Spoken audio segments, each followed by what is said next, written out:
The Assembly will hear an address by Her Excellency Fiame Naomi Mata Afa, the Prime Minister and Minister of Foreign Affairs and Trade of the Independent State of Samoa. I request protocol to escort Her Excellency. I have great pleasure in welcoming Her Excellency Fiame Naomi Mata Afa, Prime Minister and Minister of Foreign Affairs and Trade of the Independent State of Samoa. I invite Her Excellency to address the Assembly.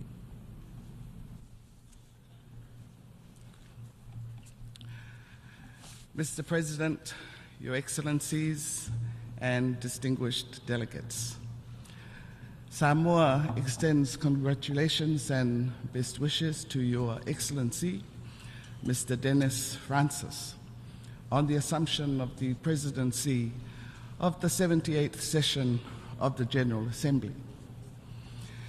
We are so delighted to see Trinidad and Tobago, a sister small island developing state, at the helm of our organization for the next 12 months. You have Samoa's full support in the successful execution of your mandate. It is an honor to address this Assembly on behalf of the government and people of Samoa. We remain steadfast in our support of this multilateral institution and recognize that international cooperation is essential to fight for a just, more sustainable and peaceful future for our people and planet. Whilst many global challenges remain, it is our hope that in the spirit of global solidarity and unity, we can address with urgency the threats of the climate crisis, the accelerated loss of biodiversity, the erosion of human rights and human health, worsening conflicts, the abuse of information and new technologies, and garnering the political will to strengthen our collectivism towards sustainable development. The theme for this year's General Assembly speaks to our priorities and helps to frame our continued engagement with our United Nations family. Excellencies, the effects of climate change are etching a deepening and more devastating impact on our lives. The first half of 2023 was characterized by record temperatures in many regions of the world, intense water temperatures in various ocean basins, droughts in parts of Africa, Europe, and Asia, severe flooding, as well as cyclones and devastating wildfires in Greece, northeastern Canada, and Hawaii, decimating lives and livelihoods to ash and barren landscapes. I extend Samoa's deep condolences to the people of Lahaina, Maui, families and friends who have been lost in one of the worst wildfires to have ever affected a Pacific Island community. Indeed, our sympathies go out to all those affected by these devastating disasters. But our sympathies will only take us so far, and we will continually face these ever-worsening disasters if we continue to deny addressing their root causes. Scientists have warned of imminent and more frequent and many more extreme weather events, resulting in more lives lost and costlier, less resilient infrastructure. Excellencies, June of 2023 is remembered for the warmest ever recorded global average temperatures, up by more than 1.2 Celsius compared to pre-industrial levels. Efforts to reduce global emissions, such as investing in clean and affordable energy, moving towards green, resilient economies, tackling deforestation, reducing the reliance on fossil fuels and protecting nature must be everyone's priority for the sake of humanity. Targeted solutions must be complemented by ensuring climate finance for frontline countries and utilizing the best available science and technology. Our expectations for the upcoming COP28 in UAE include crystallized commitments to bring about our envisioned reality. In particular, we wish to highlight the importance of operationalizing the Loss and Damage Fund as quickly as possible. For all AOSIS members, maintaining global temperatures below the 1.5 degrees Celsius is a point of no return. Crossing this threshold spells the end of many of our island societies. We view the climate crisis as an intersecting one, causing damage to the wider environment, such as the biodiversity that forms the web of life we depend on for our livelihoods and economic growth. More than 1 billion people rely on forests for their livelihoods, and land and the ocean absorb more than half of all carbon emissions.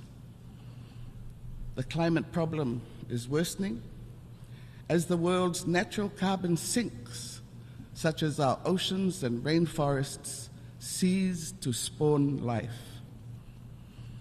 Samoa, as a core member of the SIDS Coalition for Nature, joins the crescendo of voices for the better protection of our biodiversity. Excellencies, the ocean is a vital resource for food and livelihoods, and hence requires responsible stewardship that is integral in maintaining our Pacific identity, as the ocean is in us and we are the ocean. The healthy ocean will help in our fight against climate change. As the Blue Pacific continent, we must ensure that our oceans can still provide for us as we sustainably manage our marine resources, ecosystems, and biodiversity. We urge our member states to assist in combating illegal, unreported, and unregulated fishing in our region, which deprives our small island developing states of much-needed revenue in a time of increased fiscal stress. We believe in the interconnectedness of our responsibilities to our people and planet as reflected in the collective stewardship of our ocean and the goodwill that resulted in the adoption of the new treaty protecting biodiversity on the high seas. This is an important milestone in the path to sustainably managing the high seas and our ocean resources. So let us all sign the treaty for a timely ratification. Similarly, we are engaged in the ongoing negotiations on a treaty to end plastic pollution.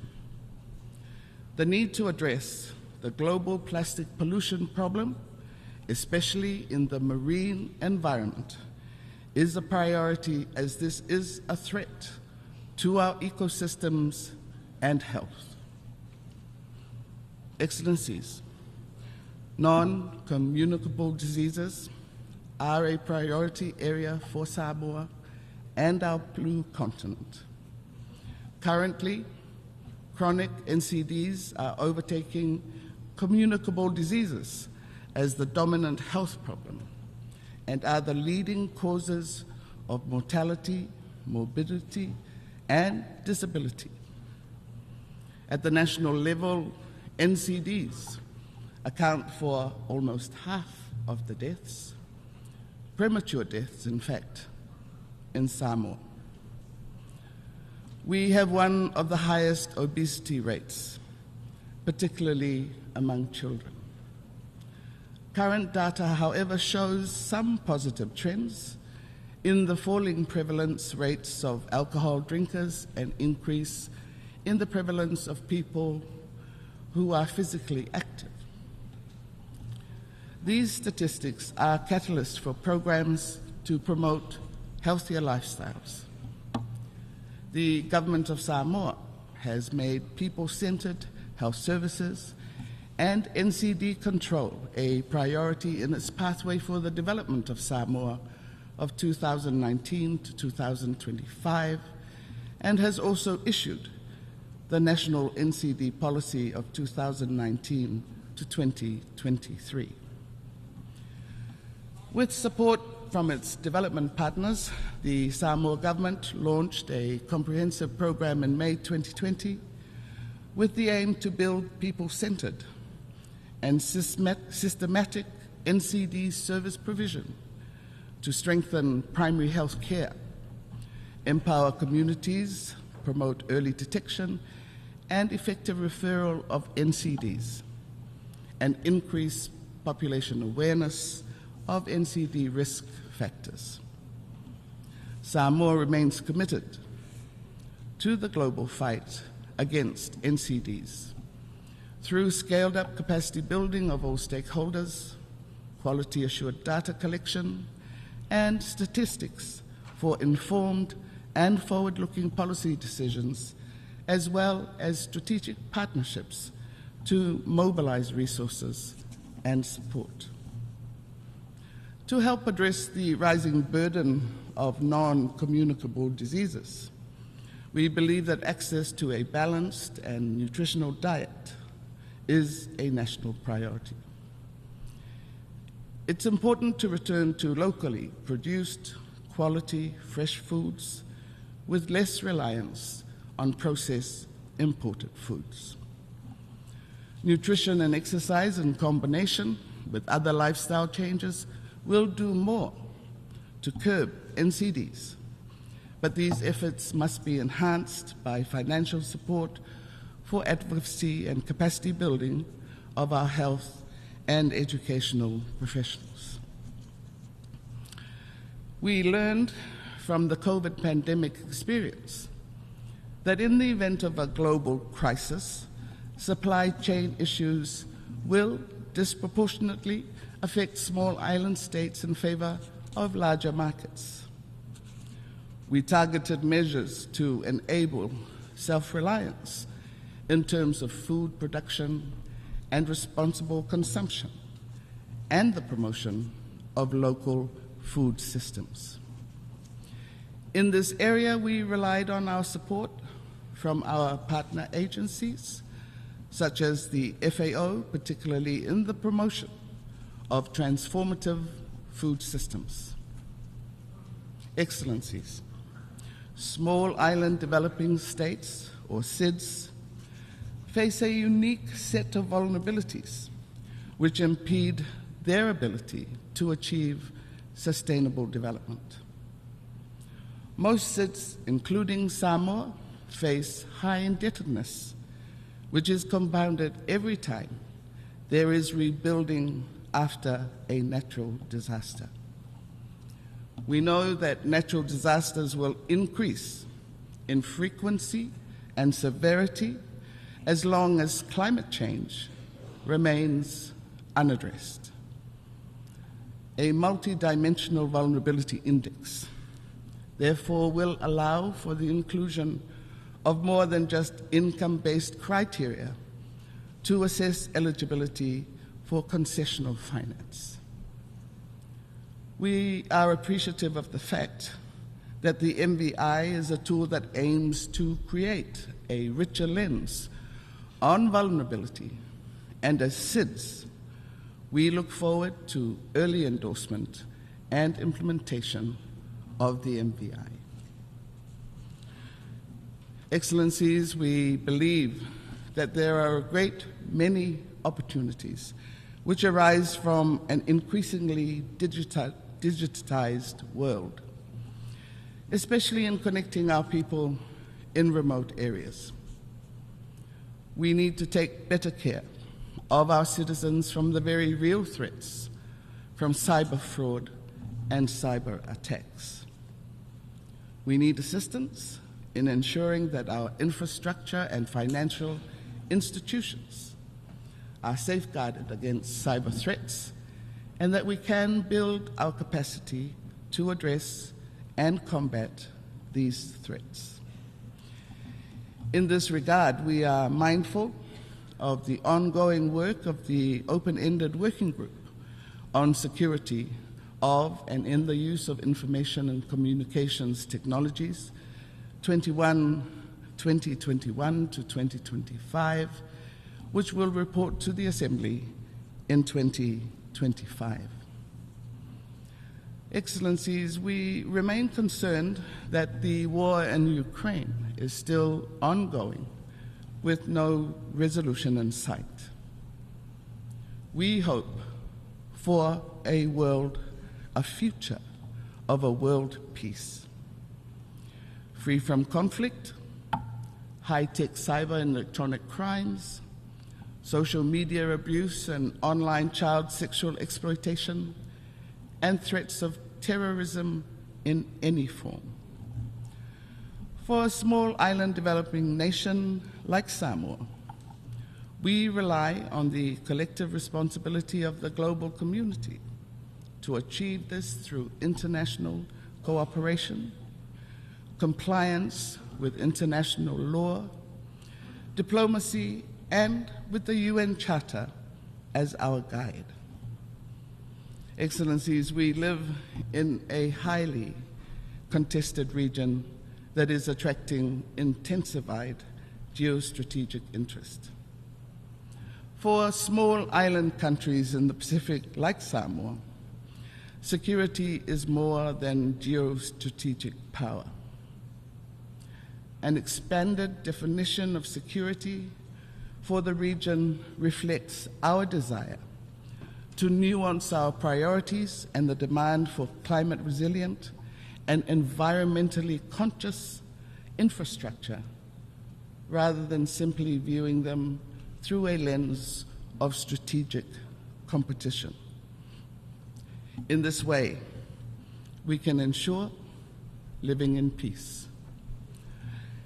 As a small nation with no military force, we continue to highlight the importance of multilateral platforms and the UN in conflict resolution and governance. We believe in the rule of law, and we hope that respect for this principle guides us through the types of conflicts we see today. International cooperation is needed now more than ever. Building resilience at the national level can only take us so far. Samoa is confident that despite all the challenges, even existential threats for some of us, there is still hope if there is unity amongst our UN family.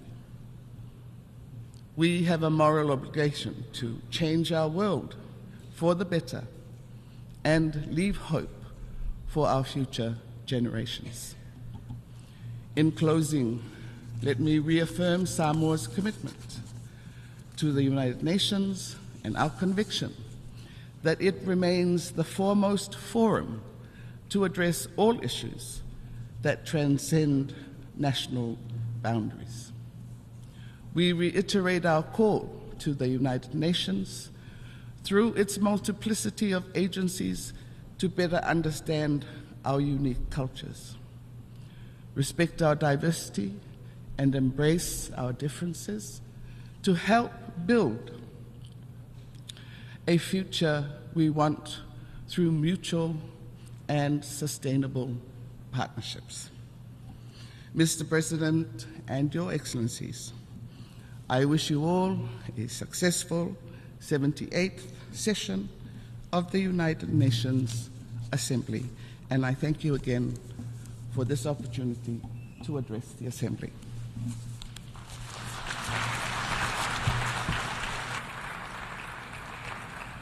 On behalf of the Assembly, I wish to thank the Prime Minister and Minister of Foreign Affairs and Foreign Trade of the independent state of Samoa for the statement just made, and I request protocol to escort Her Excellency.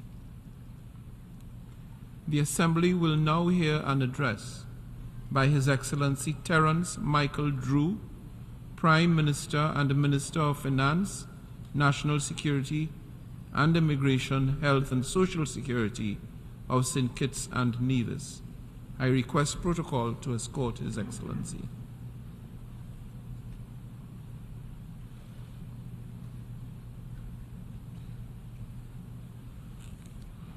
I have great pleasure in welcoming His Excellency Terence Michael Drew, Prime Minister and Minister of Finance, National Security and Immigration, Health and Social Security of St. Kitts and Nevis. I invite him to address the Assembly. Mr. President, Mr. Secretary General, Excellencies, distinguished delegates, it is my honor in this my second year as the Prime Minister of St. Kitts and Nevis to join with members of the global family of nations and speak on behalf of the people of St. Kitts and Nevis at home and in the diaspora. I must first extend, however, condolences to people across the world who in a summer of scorching heat, the hottest in recorded human history, suffered every disaster known to humanity: fires, floods, droughts, earthquakes, hurricanes, tornadoes, and with them untold personal, social, and economic tragedies. I especially extend the heartfelt pain of the people of St. Kitts and Nevis at the recent disasters in Libya and Morocco. We in St. Kitts and Nevis are suffering the worst drought of our history, resulting in severe water shortage. Of course, we have not escaped. Mr. President, I extend sincere congratulations to you on your elections as President of this 78th session of the General Assembly. Your election has given pride and satisfaction to St. Kitts and Nevis and indeed the Caribbean community, and it stands as further testimony to the fact that small island developing states can contribute to positions of global leadership. Your term comes at a time of international complexity and conflict, of great global tensions and even greater global aspirations, of new geopolitical dynamics and even newer technologies which are transforming every aspect of life as we know it. These are times of great divide in income and well-being, combined with such growing insularity and loss of trust that it shouts the need for what Secretary General Guterres has rightly identified as the centrality of prevention, coordination, and partnership. St. Kitts and Nevis shares the view that this must be a period of prevention of the greatest downslide, socially, economically, environmentally, and of security for the people of the world. Mr. President, there exists an alarming lack of trust the world over. Lack of trust in state and global organizations, lack of trust in traditional media and what some regard as its management and manipulation of information, and Mr. President, a lack of trust in the political class. In a world of distrust, the United Nations and its member states must show a sense of caring, inclusion, respect for the dignity of all to ensure we, the peoples, is a statement of unity and a clarion call for the word common to be truly reflected in how we view global commons and how we together achieve the agenda of the common good. If we are to rebuild trust and reignite global solidarity, leaders, particularly those in wealthier countries, must mean what they say and say what they mean.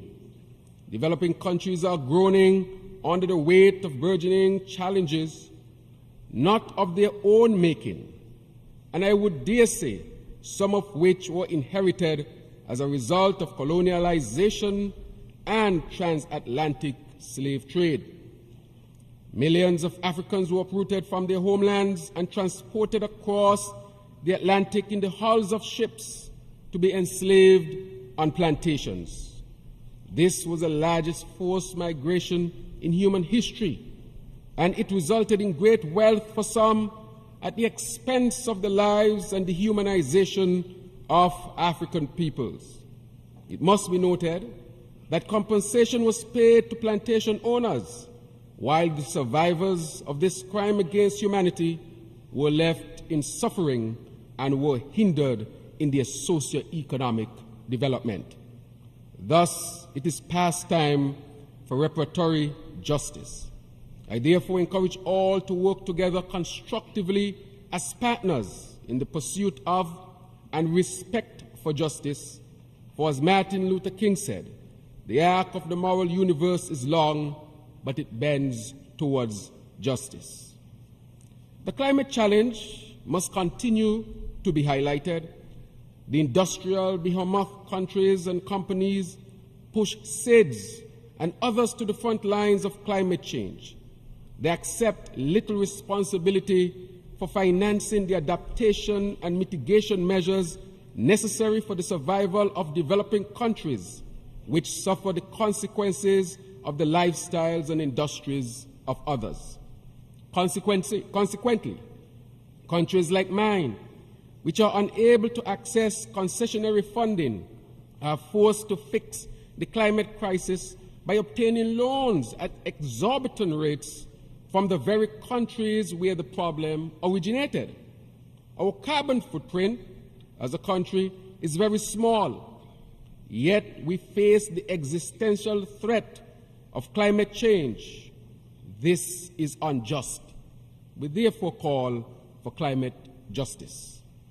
Mr. President, Your Excellencies, there is an urgent need for the international community to address the gaps and shortfalls of the current international financial architecture, with a view to strengthening support for SIDS, in particular through a multilateral sovereign debt mechanism, meaningful reform of the governance of the international financial institutions, and enhanced access to financial resources.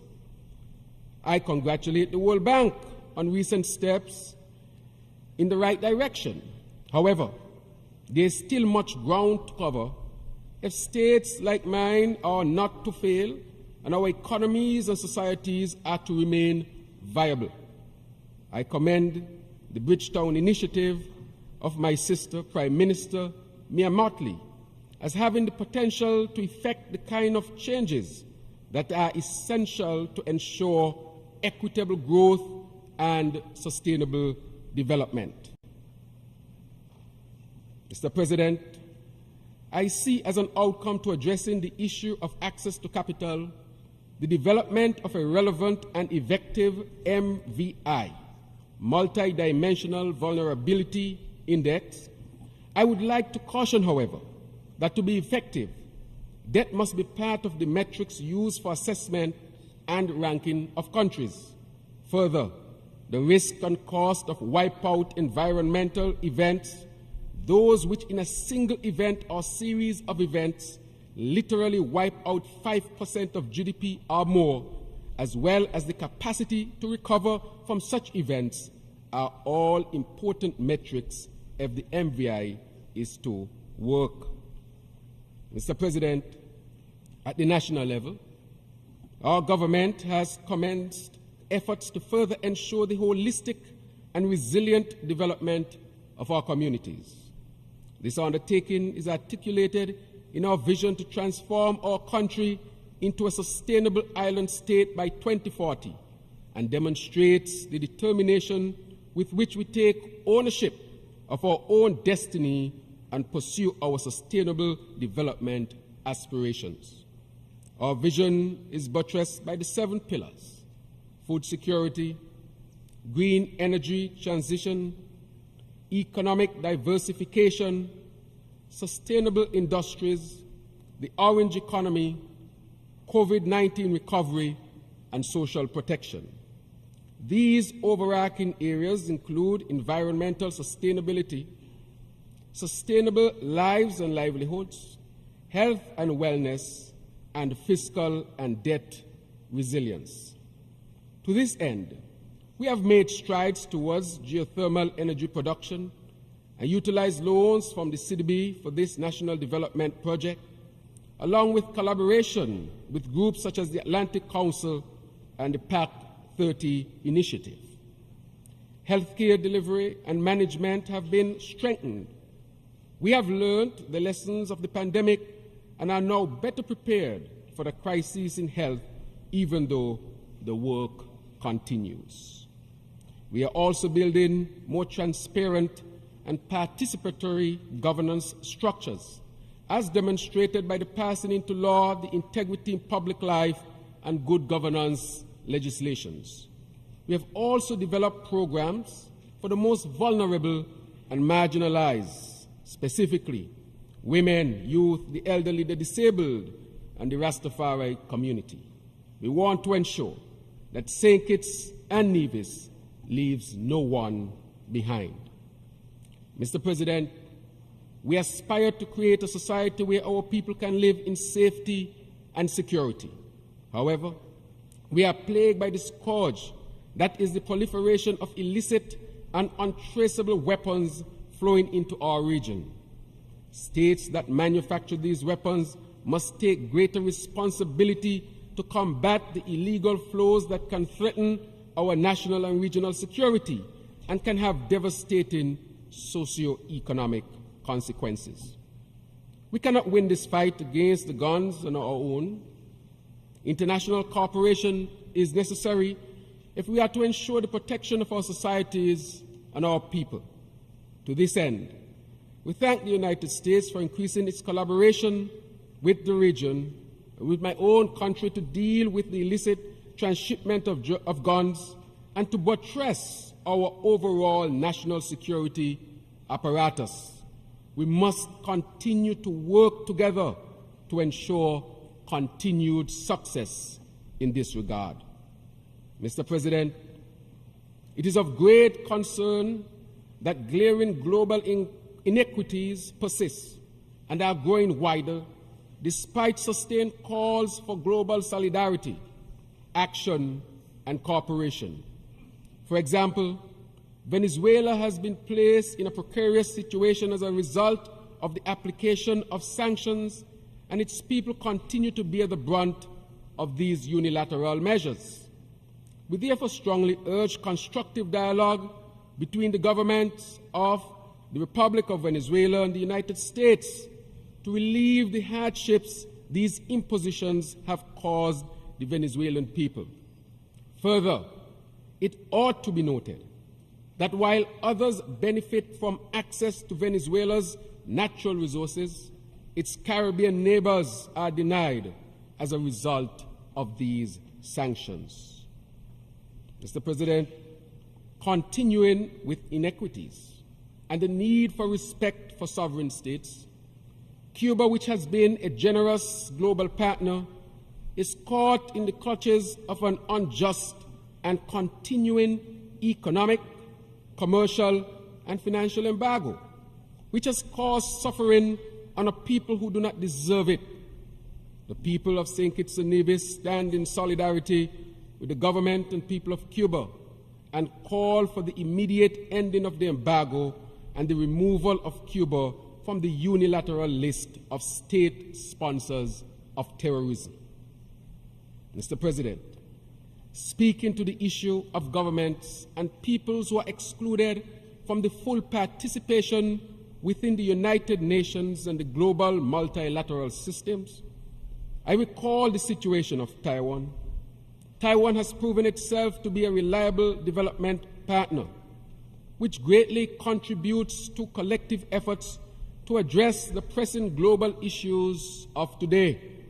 It is our firm belief that Taiwan should be able to make its contribution to the work and budget of multilateral institutions such as the United Nations and the World Health Assembly in furtherance of the common global goals. And it is a hope that the right of its 23 million people to adequate representation can be realized.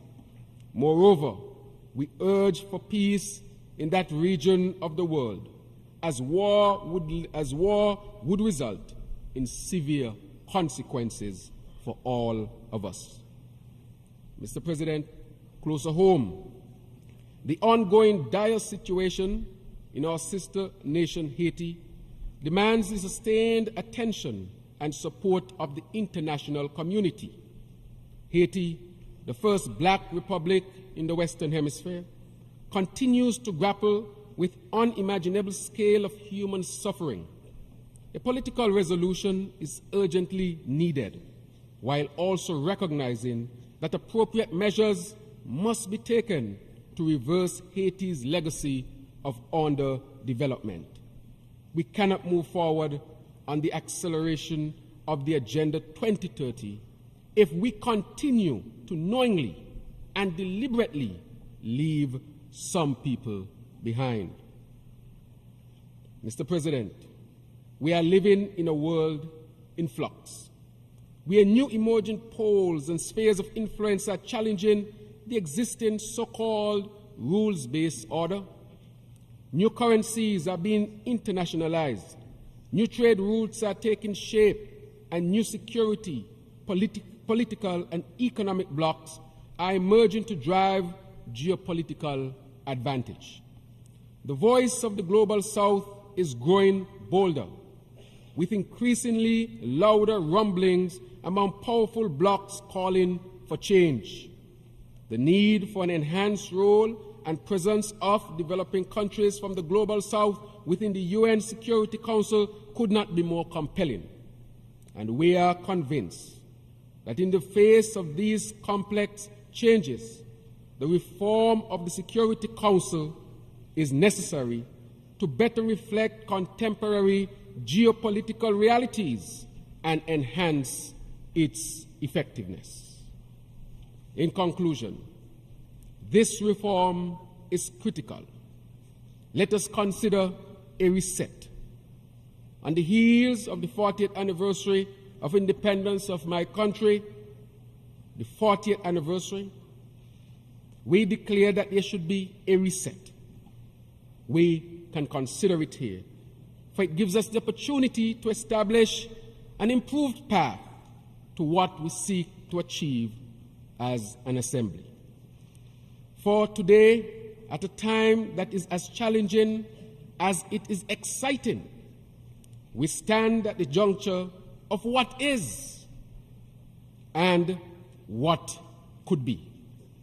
We know what is. We understand what could be. Ours is a challenge to ensure peace, prosperity, progress, and sustainability for all. St. Kitts and Nevis accepts the challenge and remains a ready and willing partner in our collective quest for a better world that we all deserve, Mr. President. Thank you very much.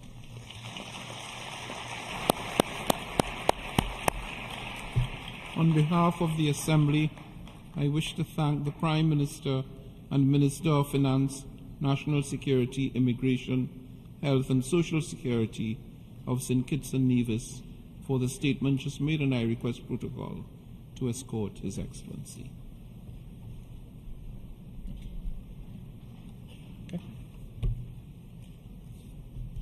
The Assembly will hear an address by His Excellency Jose Ulysses Correa y Silva, the Prime Minister and Minister of Reform of the Republic of Cabo Verde. I request protocol to escort His Excellency. I have great pleasure in welcoming His Excellency Jose Ulysses Correa y Silva, Prime Minister and Minister of Reform of the Republic of Cabo Verde, and I invite him to address the Assembly.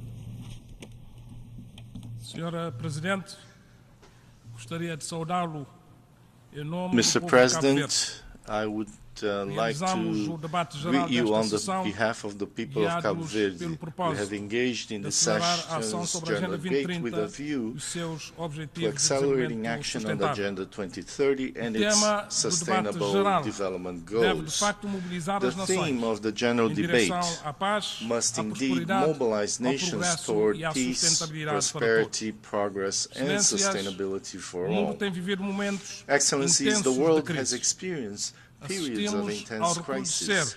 We have observed a resurgence of populism and extremism, as well as attacks on democracy. There have been successive coup d'etats in African countries. In these difficult times of war in Ukraine, Cabo Verde is on the side of values and principles of freedom and respect for the sovereignty and territorial integrity of peoples and nations. Based on these principles and values, we condemn the Russian invasion of Ukraine. In these challenging times caused by instability and successive coup d'etats in African countries, Cabo Verde is on the side of principles and values of constitutional liberal democracy. Based on these principles, we condemn coup d'etats as a means to achieve power. A recent survey conducted by Afrobarometro shows that 2/3 of Africans prefer democracy over any other form of government, but only 38% are satisfied with how democracy works in their countries. If on the one hand there is a disconnect between the citizens and political power with respect to the workings of democracy, on the other hand there is an opportunity. Citizens' preference for democracy is an opportunity for more and better democracy. Good governance, more citizen empowerment, fighting corruption, fiscal, financial and political transparency and policies based on results that generally impact people's lives and create trust and hope. Credible and trustworthy electoral and judicial systems, freedom of the press, promoting pluralism, and strong institutions are fundamental for political actors and citizens' trust in the rules of democracy. They prevent serious crises and extreme conflicts and strengthen democracy. These are issues of a political nature that merit engagement and discussion with a sense of urgency by political leaders to allow stability and trust to drive peace, progress, prosperity and sustainability. With a spirit of collaboration and resoluteness, Cabo Verde is committed to working side by side with all member states of the United Nations to address insecurity in the West African region and in the rest of the world. Together, nations united can convert this challenge into an opportunity to build a safer world where peace, stability and prosperity are accessible to all peoples. The world is increasingly interlinked. The COVID-19 pandemic was an intense and grave example of how no one is safe when insecurity spreads and respects no borders. Partnerships among nations is key to overcome threats to world security. And we are referring to security in a broad and global sense. segurança sanitária, health security, segurança climática e ambiental face às climate and pandemias environmental e às security mudanças in the climáticas, context of pandemics segurança and climate alimentar change, e food segurança face às security and profundas security in desigualdades the no context of acesso deep a bens básicos como inequalities a in água, access to a basic eletricidade items e o such as saneamento water, domiciliar. electricity, and Segurança sanitation in the home. face ao tráfico de drogas, Security ao against drug terrorismo, trafficking, à pirataria terrorism, marítima, ao piracy, tráfico de pessoas e human ao trafficking, cibercrime. and cybercrime. O potencial pandémico The de pandemic qualquer destes potential fatores de of segurança any of é these enorme security e factors conhecido. is enormous É and somente por known. meio da colaboração Only through estreita, close collaboration, da parceria e partnership, da and solidariedade solidarity que podemos criar will um we ambiente de be segurança able to global create an duradouro. environment of global and Devemos lasting nos comprometer security. com a We must prevenção commit de conflitos, to conflict resolução prevention, e reconstrução conflict resolution, pós-conflito, and como partes post-conflict integrantes da reconstruction caminhada as para integral os parts ODS. of the journey toward Senhor the Presidente, SDGs. aumentaram os desafios Excellencies, the challenges of alcance achieving dos the ODS. SDGs have O contexto increased. global difícil The não difficult deve ser global motivo context para must descontinuar not ou cause us enfraquecer to os discontinue compromissos nor para a weaken Agenda our 2030. commitments to the Agenda contrário, 2030. deve ser On the motivo contrary, para we acelerar as must reformas, accelerate os reforms, investimentos, os investments, financiamentos, as financing, parcerias e a partnerships, solidariedade internacional. and international Deve ser motivo solidarity.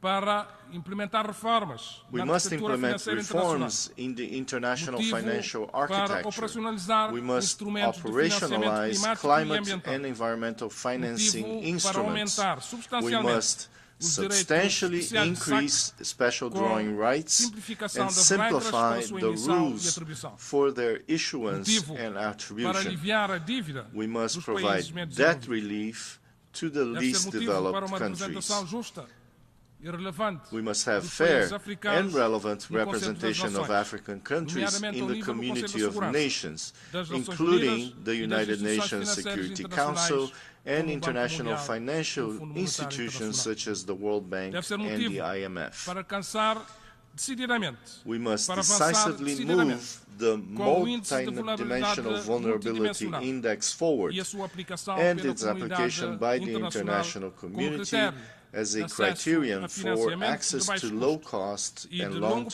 prazo financing por parte for dos SIDS, CIDs e como critério para and maior as a volume criterion de for a financiamento. greater volume of O financing. desenvolvimento é uma jornada longa. Development is a long exigente. and demanding journey. Nessa caminhada, On o this contexto journey, externo the external em que context inserem of os countries países é importante is e key condicionante. and As determinant. parcerias por desenvolvimento Development e partnerships, particularmente as condições de and financiamento particularly the conditions são of financing, importantes. are important. Mas existe uma condição determinante. But there is a desenvolvimento determinant só se alcança condition. Development is forte achievable comprometimento endógeno only with a de cada strong país. endogenous Governos, commitment in each cidadãos, country. empresas e Governments, organizações da sociedade citizens, companies, and forte civil comprometimento society com a organizations. criação There de must be a ambientes strong políticos, commitment to establishing institucionais, political, económicos e sociais institutional, que economic, estimulem and social os environments cidadãos, that as empresas stimulate e as citizens, organizações da sociedade companies, civil and a civil investirem society as suas organizations to as channel suas their competências, energy, os seus recursos skills, em prol and do desenvolvimento resources pessoal, toward personal, organizacional e organizational, and collective forte development. compromisso com a boa governança política, We must also have económica, a strong social commitment e to ambiental. good political, Pessoas, economic, social, instituições and environmental e confiança governance. são as chaves Persons, do sucesso. institutions, and Em trust Cabo are the Verde, keys é to nisto success. que acreditamos. In Cabo Verde, this is Senhor our Presidente, belief. Mr. President, A África precisa Africa crescer mais must e grow melhor more and be e better ter melhor integrated inserção na economia into the mundial world para economy produzir, in order to exportar, produce, criar export, empregos bem create remunerados, well-paid jobs, erradicar a pobreza eradicate extrema extreme e proporcionar poverty, felicidade and aos seus ensure povos. happiness for our A peoples. África precisa Africa de needs transformações estruturais structural ao transformations in nível the do perfil de profile muitas economias of many economies baseadas em based on commodities, commodities com baixo valor with low acrescentado, para added economias value mais to diversify diversificadas, their economies, com maior integração better nas cadeias de integrate them valor into e value chains, mais competitivas. and increase their Transformações competitiveness. ao nível da redução das We need vulnerabilidades, transformations at the aumento da level of resiliência reducing e vulnerabilities, respostas a choques increasing externos, resilience, económicos, financeiros, and responding energéticos, to external climáticos e economic, pandémicos. financial, energy, Transformações climate, and estruturais pandemic ao shocks. nível das We need conectividades. structural dos grandes transformations in constrangimentos à connectivity, integração which is a económica major africana. constraint upon A África African precisa economic de uma aposta integration. decisiva Africa needs to decisively, consistently, and effectively bet on human capital, quality education for all, health for all, access to basic needs, such as water, electricity, and sanitation in the home of each family. Long-term, transformative investments require concessional funding, predictability, scale-up effects, and adequate execution time in order to produce significant impacts. The weight of foreign debt, the levels of sovereign risks, and the financing conditions for African countries and companies are grave matters that block the paths toward development. They require structured and consistent solutions. We need mechanisms that create virtuous cycles. The conversion of debt into climate and environmental financing is one such mechanism. These transformations can free up resources for investments that increase in resilience, reduce exposure to external shocks, lower carbon emissions, protect biodiversity, create investment opportunities for the private sector, and create skilled job opportunities for youth. Cabo Verde and Portugal recently signed an agreement to convert bilateral debt into climate and environmental financing to achieve these goals. More partner contributions will increase the size of transformative investments and accelerate their impacts. Cabo Verde remains firm in our commitment to achieve the SDGs with integrated policies. Our goal is to eradicate extreme poverty by 2026. We will leave no one behind in education. We are accelerating energy transition. We are investing in reducing dependence on underground water sources for agriculture. We wish to transform Cabo Verde into a digital nation and diversify our economy. We embrace the United Nations Agenda 2030 as our path toward progress. Our second Sustainable Development Plan is geared toward this commitment. We reaffirm our firm resolve to implement the commitments to which we have just agreed during the SDG Summit, which are vital for this decade of action. We are called to design intelligent actions toward international peace and security, and thus accelerate prosperity, progress, and sustainability for all, leaving no one behind. Thank you very much for your attention. God bless. On behalf of the Assembly, I wish to thank the Prime Minister and the Minister of Reform of the Republic of Cabo Verde for the statement just made, and I request protocol to escort His Excellency. The Assembly will now hear an address by His Excellency Hamza Abdi Bare, Prime Minister of the Federal Republic of Somalia. I request protocol to escort His Excellency.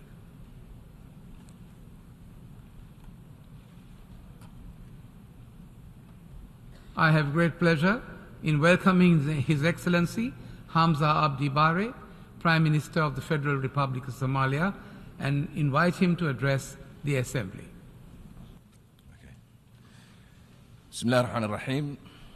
In the name of God, the most gracious, the most merciful, ladies and gentlemen, Your Excellencies, heads of states and governments, Your Excellency, the President of the 78th session of the General Assembly, Your Excellency, the Secretary General of the United Nations, ladies and gentlemen, peace and God's blessings be upon you all. It gives me great pleasure to stand before you here at this historic podium to participate in the 78th session of the General Assembly. عن تهانينا الصادقة لسعادتكم ولدولة ترينيدا وتوباغو بمناسبة انتخابكم رئيسا للدورة 78 للجمعية العامة للأمم المتحدة، مؤكدا لكم استعداد الصومال الكامل للتعاون معكم أثناء قيامكم بالمسؤوليات الموكلة إليكم. كما أود أن أنتهز من هذه الفرصة لأقدم تقديري لسلفكم السيد تشابه كروسو لرئاسة الناجحة في الدورة السابعة. سيد الرئيس، انطلاقا من موضوع هذه الجلسة المتمثل بإعادة بناء الثقة وتفعيل التضامن العالمي لتسريع العمل على الأجندة 2030 وأهدافها التنموية المستدامة، أستذكر المثل الصومالي القائل أقوني أريكمه الرئيس، والذي يعني المعرفة نادرا ما تسبق البصر. الصومال بلد من الله به شعبا صامدا ذي إمكانات كبيرة غابرة غير قابلة للحصر. نرى بشكل لا لبس فيه التناقضات الواضحة بين التقدم الواعد الموجود على الأرض من جهة والحقائق القاسية للتحديات التي نواجهها من جهة أخرى. من أجل هذا أقف اليوم أمامكم كشاهد على العواقب الوخيمة الناتجة عن التقاعس عن العمل، لإدراك ما يعنيه هذا التقاعس للناس الأبرياء العاديين عندما تظل أهداف التنمية المستدامة دون تحقيق.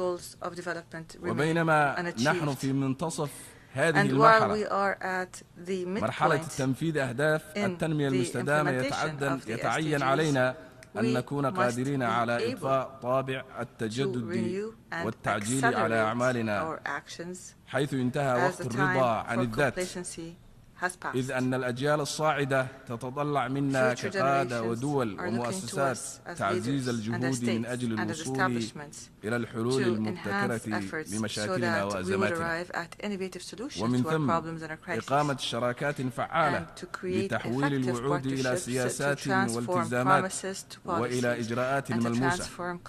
ويجب علينا أن نمارس بشكل كامل التزامنا الأخلاقي لعدم ترك أحد ليتخلف عن الركب. وهذه هي أفضل طريقة يمكننا من خلالها ضمان حصول الجميع السلام والازدهار والتقدم والتنمية المستدامة. سيد الرئيس، لقد أظهر حاجة جائحة كوفيد-19 هشاشة عالمنا المترابط، ولكنها أيضا أبرزت قوة التضامن والتعاون التي ترشدنا خلال الأوقات العصيبة.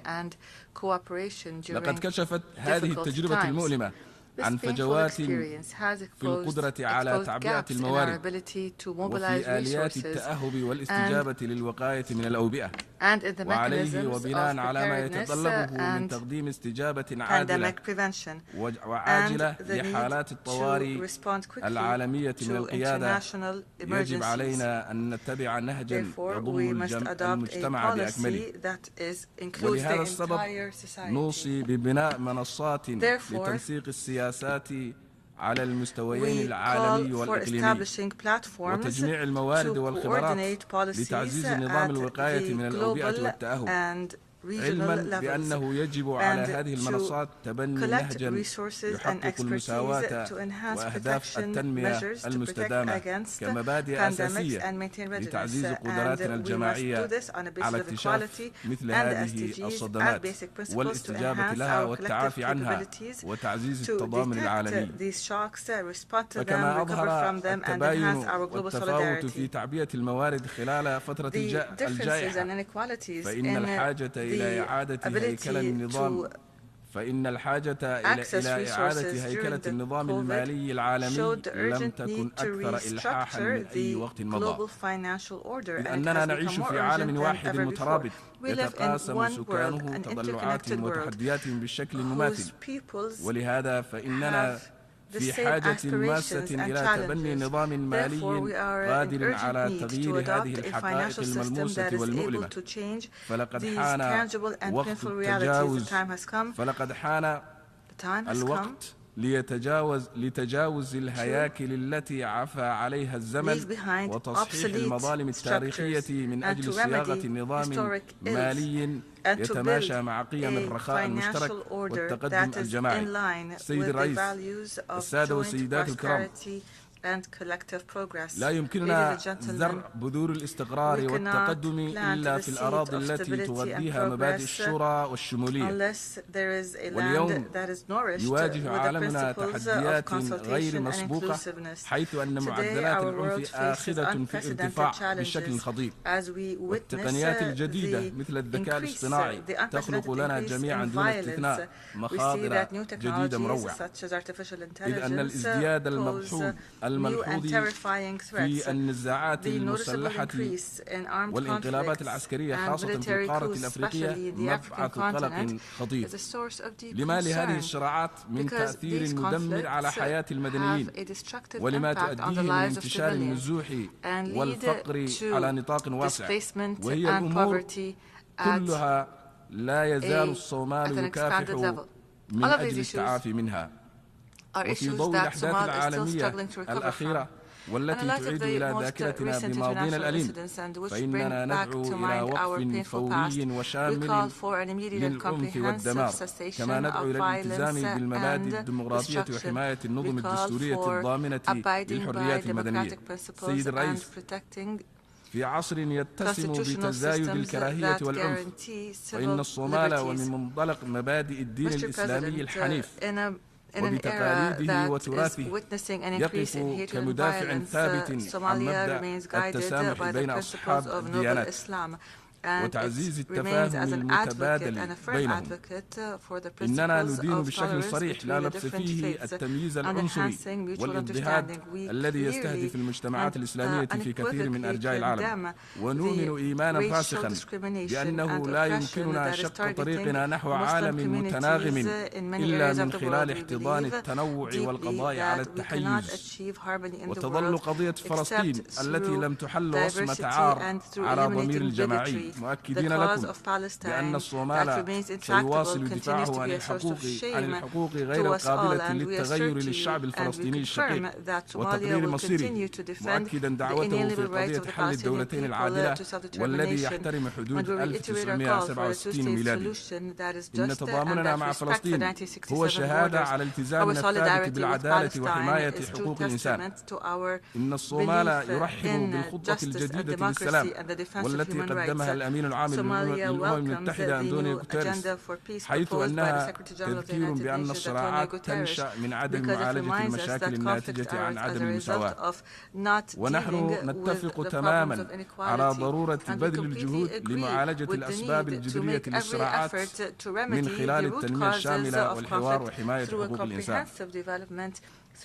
سيد الرئيس، نعيش في نظام دولي متشرذم من جهة وغير متكافئ من جهة أخرى، ولهذا يدعو زملائي رؤساء الدول والحكومات العمل معا لإصلاح الهيئات المتعددة الأطراف مثل الأمم المتحدة والأنظمة المصرفية التنموية ومجلس الأمن التابع للأمم المتحدة، لأنه لم تعد هذه المؤسسات بهياكلها الحالية صالحة للتصدي للتحديات التي نواجهها اليوم.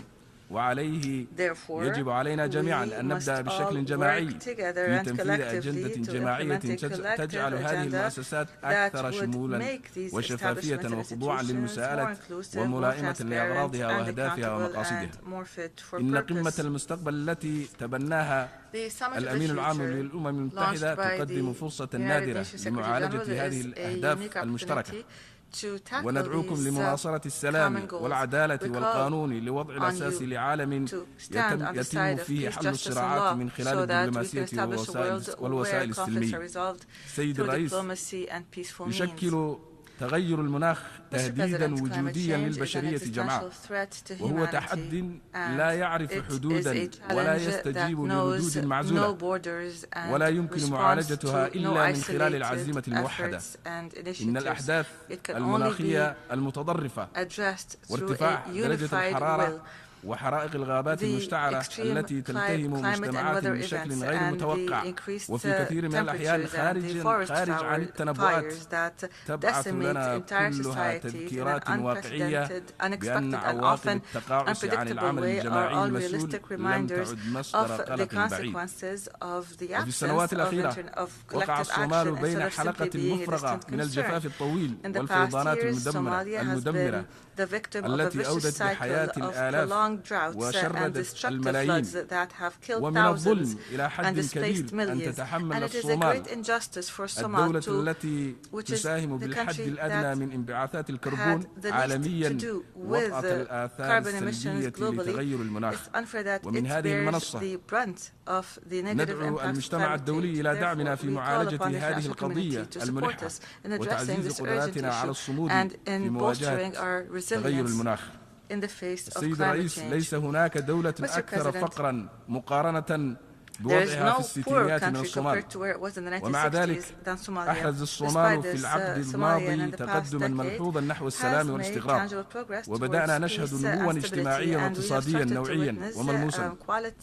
لقد أخذت حكومتنا مبدأ الصومال يعيش في سلام مع نفسه وفي سلام مع بقية العالم كركن أساسي في سياسة الخارجية، حيث تسعى إلى التعايش السلمي والتعاون الفعال مع جيراننا وشركائنا لتحقيق الرخاء المشترك.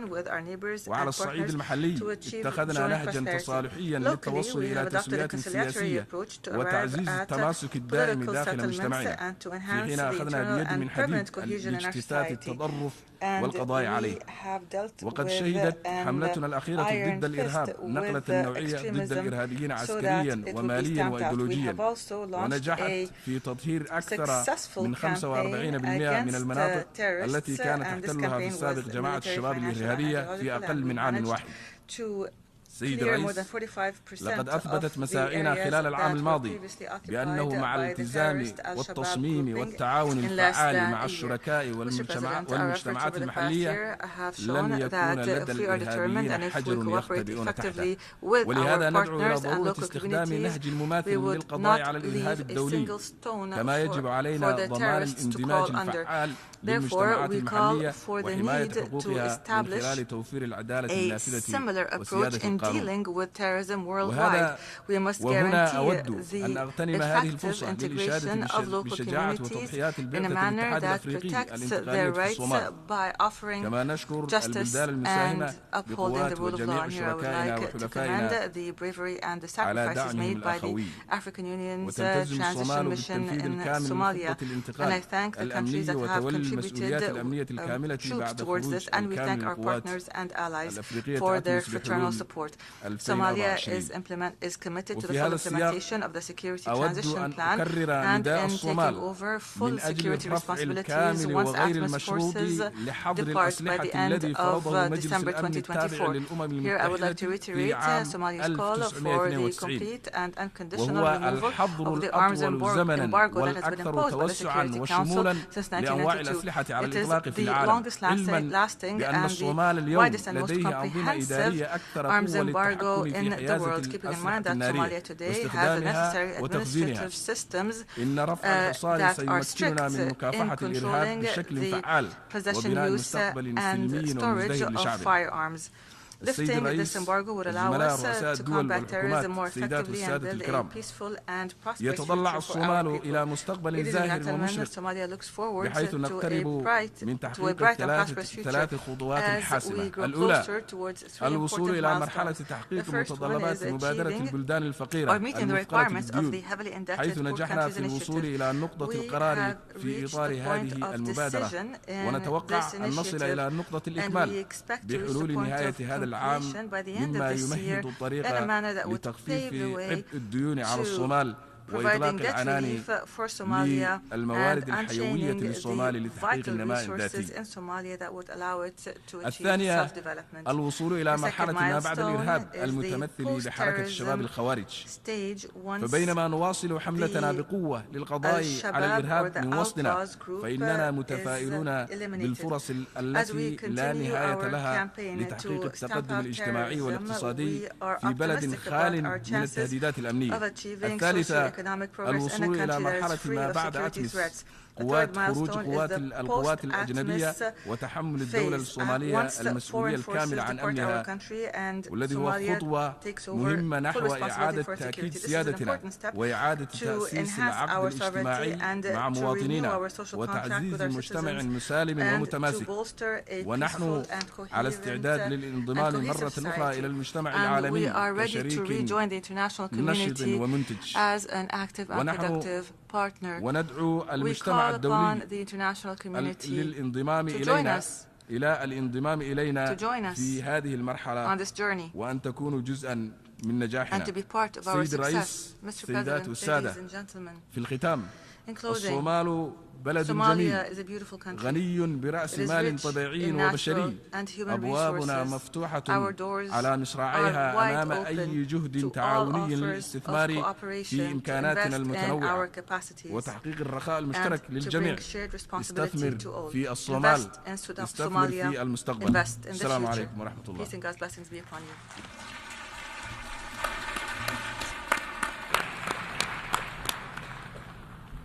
On behalf of the Assembly, I wish to thank the Prime Minister of the Federal Republic of Somalia for the statement just made, and I request protocol to escort His Excellency.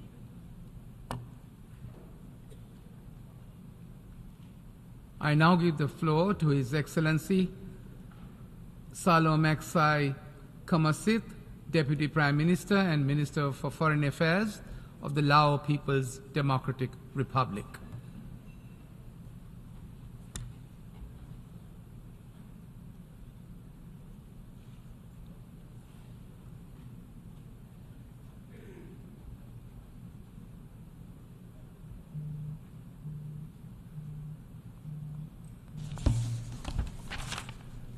I have great pleasure in welcoming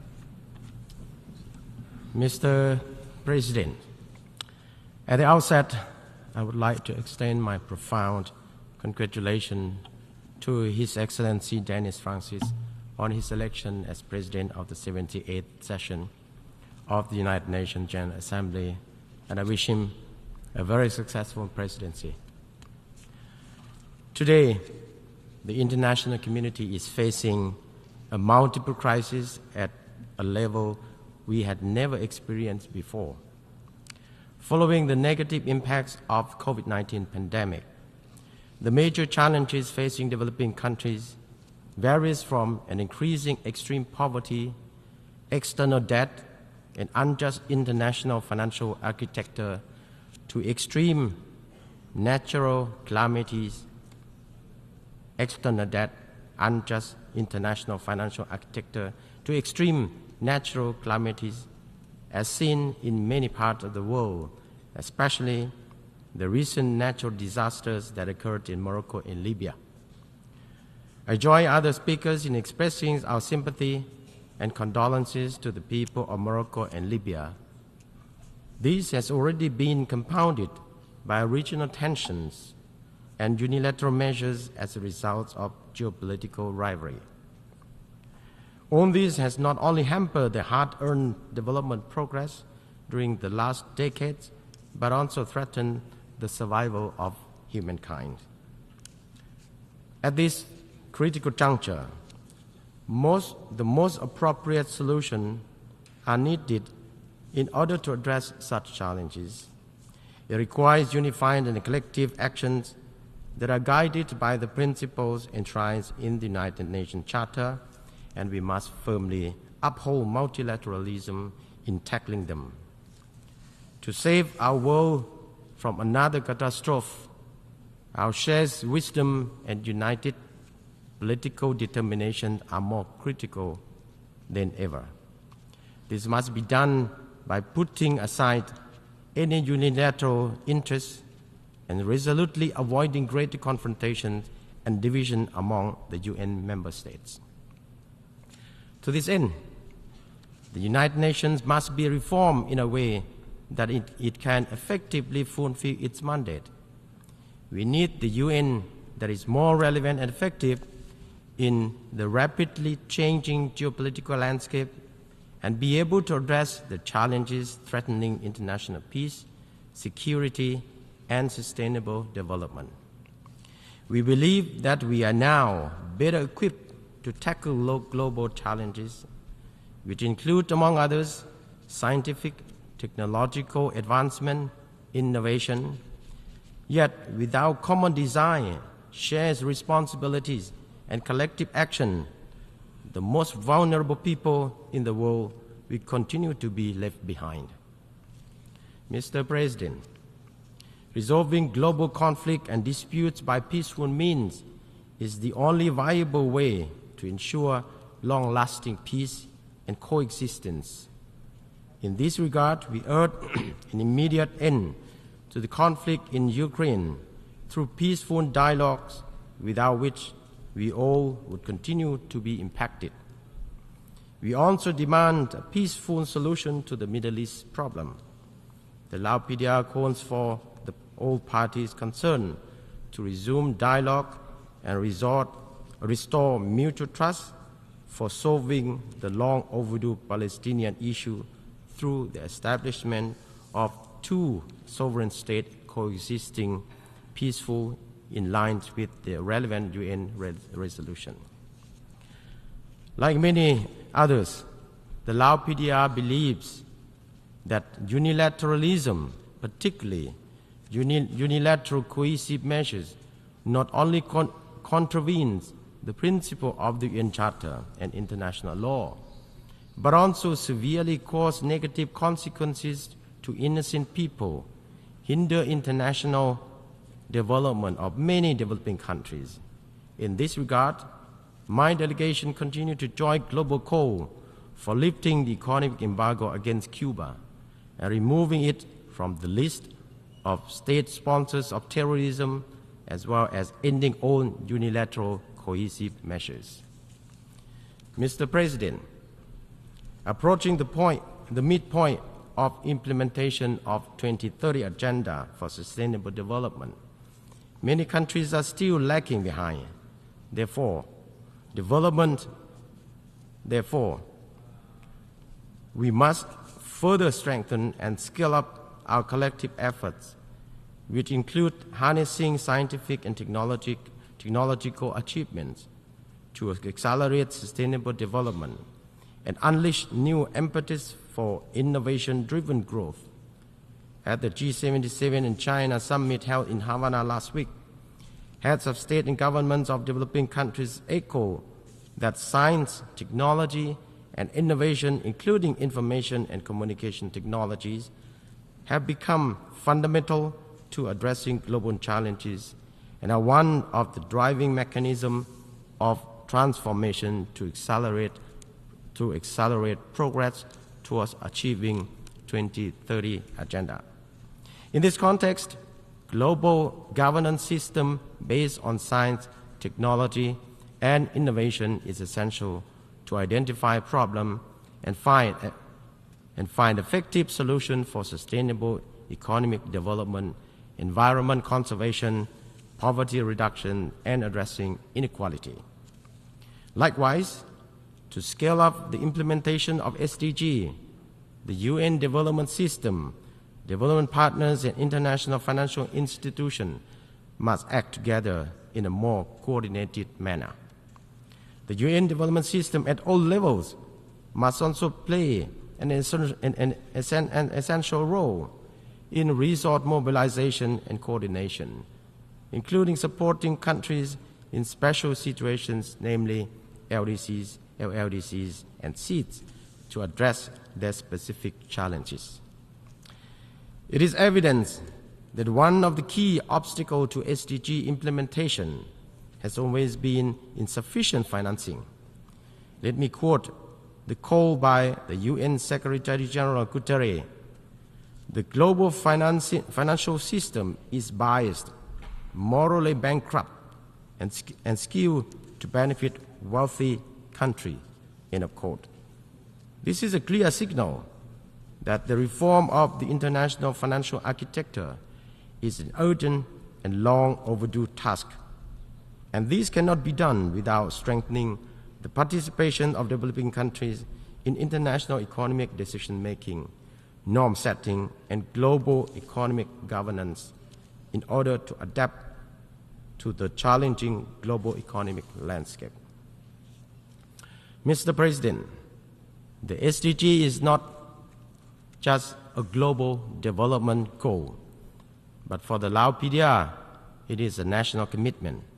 In addition to 17 global SDG, the Lao PDR has SDG 18, which is achieve lives saved from unexploded ordnance, or UXO.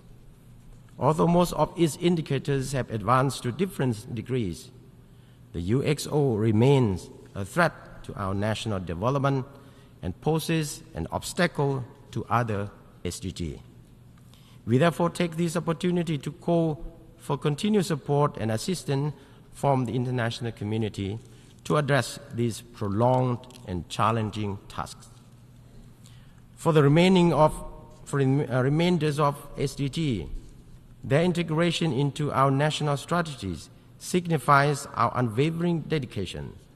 Despite our great effort, the progress base remains less than desirable, as many have stagnated or regressed. The Lao government is now carrying out the third voluntary national review process, conducting track analysis for selected SDGs to identify what need more attention and support. We will present our VNR at the 2024 High-Level Political Forum. In addition, the Lao government has taken various measures, including development of financing strategy as part of the integrated national financing framework, with a view to building a more resilient national financing architecture, as well as opening a window of opportunity to meet the financing needs. As for the LDC graduation effort, we are embarking on the adoption of the National Smooth Transition Strategy, which will help the government, development partners, and relevant stakeholders to stay focused more on development priorities, addressing the most pressing needs and challenges that may disrupt the country's graduation process. Mr. President, the Lao PDR has considerable natural capital, rich biodiversity, and abundant water resources, with opportunity to renewable energy development and investment in carbon capture and storage, which can provide the country with significant development potentials. In this context, we see the important role of science, technology, and innovation in advancing the country's national development agenda to promote green and inclusive growth, as well as digital economy over resource-driven economies with a view to enhancing sustainable use of natural resources. In this connection, the Lao PDR has adopted its national digital economy development vision and strategy. Although the Lao PDR is among the countries who contribute the least to global emission, like others, we are the victim of climate change. Nevertheless, we are strongly committed ourselves to the international climate obligations. The Lao government has already adopted national strategy for climate change, but to ensure its full and effective implementation, it requires sufficient financial resources as well as technical assistance, that means, and access to climate finance and other funding resources, which would greatly support developing countries. In this regard, my country urges to realize the international commitment, particularly $100 billion in climate finance for countries in need the most. To this end, our delegation trusts that the outcome of the Climate Ambition Summit 2023 will lay a foundation for concrete actions in the lead up to COP28. Mr. President, this year marks the 56th anniversary of the establishment of Association of Southeast Asian Nations, or ASEAN. As an intergovernmental organization for regional cooperation, ASEAN has not only upheld the regionalism and multilateralism, but also played a central role in maintaining and promoting peace, security, and development in the region. We in ASEAN are committed to further strengthen the ASEAN community, as well as enhancing ASEAN unity and centrality in our engagement with external partners, including through ASEAN-led mechanism in order to promote an enabling environment for peace, stability, and prosperity in the region and beyond. In 2024, the Lao PDR will assume the ASEAN chairmanship with the theme ASEAN Enhancing Connectivity and Resilience. The Lao PDR will continue to build upon the past achievement of ASEAN in strengthening the ASEAN community and enhancing ASEAN external relations with our partners for more connected and resilient ASEAN. In conclusion, I would like to reiterate the Lao PDR's commitment to multilateralism with the United Nations at the core, as well as the firm determination to advancing the implementation of the three pillars of sustainable development: economic, social, and environmental, so no one is left behind. I thank you, Mr. President. I thank the Deputy Prime Minister and Minister for Foreign Affairs of the Lao People's Democratic Republic. I now give the floor to His Excellency Demeke Mekonnen Hassan, Deputy Prime Minister, Minister for Foreign Affairs of Ethiopia.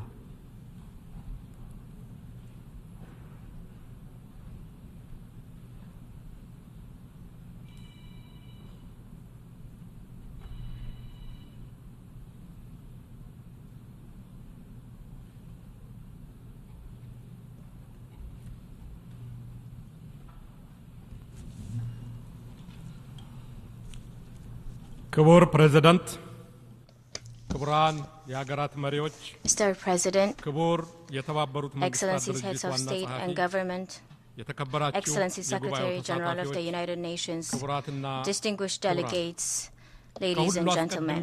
በዚህ ታላቅ ጉባኤ ፊት ቆሜ It is my honor to address this August Assembly representing Ethiopia. ክቡርነቶ የተባበሩት መንግስታት ድርጅት ጠቅላላ ጉባኤ ፕሬዝዳንት ሆኖ I would like to extend my heartfelt congratulations to Your Excellency on your election as the President of the 78th session of the General የተረከቡትን Assembly. ኃላፊነት በመወጣት ሂደት የኢትዮጵያ ሙሉ ድጋፍ I እንደማይለየው assure you of my country's full support in the execution of your responsibilities. We are gathering at a time when the world is faced with a multitude of challenges. In such times, we must ask ourselves, do we have the necessary political will to choose the global partnership over geopolitical competition? Are we prepared to work together towards a promising age of shared prosperity? Are we also committed to working together to serve our planet and to meet the aspiration of over 8 billion people? The uncomfortable truth is that we are increasingly witnessing policy choices that escalate tensions, threatening the peace and stability of the world. Poverty and hunger are rising. The progress towards achieving the sustainable development goals of track, pushing the objective of eliminating extreme poverty by 2030 even further behind. The global inflation and the rise in cost of living are undermining development gains, further worsening the challenges of the most vulnerable communities. Investment in human capital and skills development remain critical for developing countries. Climate change continues to cause devastating impacts across the globe. Africa and other climate vulnerable regions are enduring disproportionate adverse effects. The target of mobilizing $100 billion by 2030 to support mitigation and adaptation efforts of developing countries has not been achieved The upcoming COP28 climate change conference to be held in the United Arab Emirates should thus be seized as an opportune moment to take bold actions. The threat of nuclear weapons is another source of grave concern for humanity. The international community needs to prioritize dialogue to de-escalate tensions and prevent the threat of nuclear weapons. We should also ensure that new technologies such as artificial intelligence are used responsibly in a manner that benefits humanity. The global community can address these challenges through meaningful cooperation. The letter and spirit of the United Nations Charter demands that we come together to tackle this challenge with the highest sense of urgency and partnership. Ethiopia calls on all member states to recommit the Charter of the United Nations. Maintaining the status quo will not advance our shared interest of ensuring peace and prosperity. We should collectively work for an inclusive multilateral system to renew our global solidarity. Mr. President, a new global collective security system that respects the sovereignty of member states and prevents conflict is vital. As a long-time champion and active participant in the UN-mandated peacekeeping operations across the globe, Ethiopia underscores that reforming the UN Security Council is not a choice, but absolute necessity. We need a reformed and representative Security Council that is fit for purpose. Allocating permanent seats for Africa, as contained in our continental common position, is politically and morally justified. Ethiopia commends the effort of the UN Secretary General for the financing of the African Union peace support operations from assessed contributions.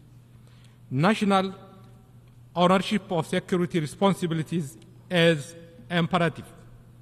For peacekeeping operations to achieve their objectives, robust capacity building support should be provided to national law enforcement structures. Unilateral sanctions and coercive economic measures violate the UN principles and international law. Ethiopia opposes such measures imposed on developing countries and calls for their unconditional removal. We wish to underline that diplomatic dialogue among sovereign nations should be the primary tool to resolve differences. Ethiopia and other developing countries have also been advocating for the reform of the United Nations system as a whole. We call for a more inclusive and effective multilateral mechanism that works fairly for developing countries. The BRICS have championed this call. That is why Ethiopia is grateful to have been invited to join the group. Mr. President, while the world has the financial resources to fund all development targets of the 2030 Agenda, its implementation has fallen behind. Therefore, what we need is firm political commitment and renewed global partnership. The Addis Ababa Action Agenda should also be fully implemented to meet the SDGs. Ethiopia has aligned its 10-year development plan with the SDGs. We are resolute in accelerating our inclusive political and economic reforms for a more peaceful and prosperous society. We are also committed to finding comprehensive solutions to the climate crisis. The Ethiopians' own flagship program, the National Green Legacy Initiative, is a demonstration of this commitment. The objective of the program is to cultivate a green culture and ensure the country's development through rural and urban green initiatives. The program has been successful, and we are making every effort to share our experience. Mr. President, the Pretoria Peace Agreement ended a two-year-long conflict in northern Ethiopia. This agreement is a practical embodiment of African solutions to African problems. The implementation of the agreement continues to make significant progress, despite some delays in the execution of the disarmament, demobilization, and reintegration process. There is a need to expedite this process and ensure its successful completion. The continued implementation of the agreement is a clear manifestation of the government's commitment to resolving political differences through dialogue and constitutional means. We are also actively undertaking rehabilitation and reconstruction programs in areas affected by conflict. I would like to reaffirm that government is committed to consolidate peace and stability throughout the country. We continue to pursue dialogue for sustainable and peaceful solutions. To ensure accountability, reconciliation, truth-telling, and healing, Ethiopia is finalizing its transitional justice policy. Nationwide consultations on policy options for transitional justice have been effectively conducted in all regions across the country.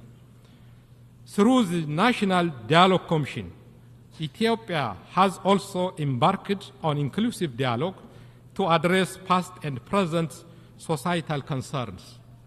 We are confident that this would contribute to realizing a prosperous future for all citizens. Mr. President, conflict-induced crises in the Horn of Africa require a regional approach with the support of the international community. We express our solidarity with the brotherly nations of the Republic of Sudan, which is facing difficult times. We are confident that Sudan will find a way to resolve the conflict peacefully and re-establish order. Ethiopia has been supporting the efforts for peace with full respect for the sovereignty and territorial integrity of Sudan. It is important to make sure that all peace initiatives are coordinated. Ethiopia continues to honor its responsibility by promoting regional integration to advance peace, stability, economic cooperation, and people-to-people ties. We are working to materialize the development potential of our region.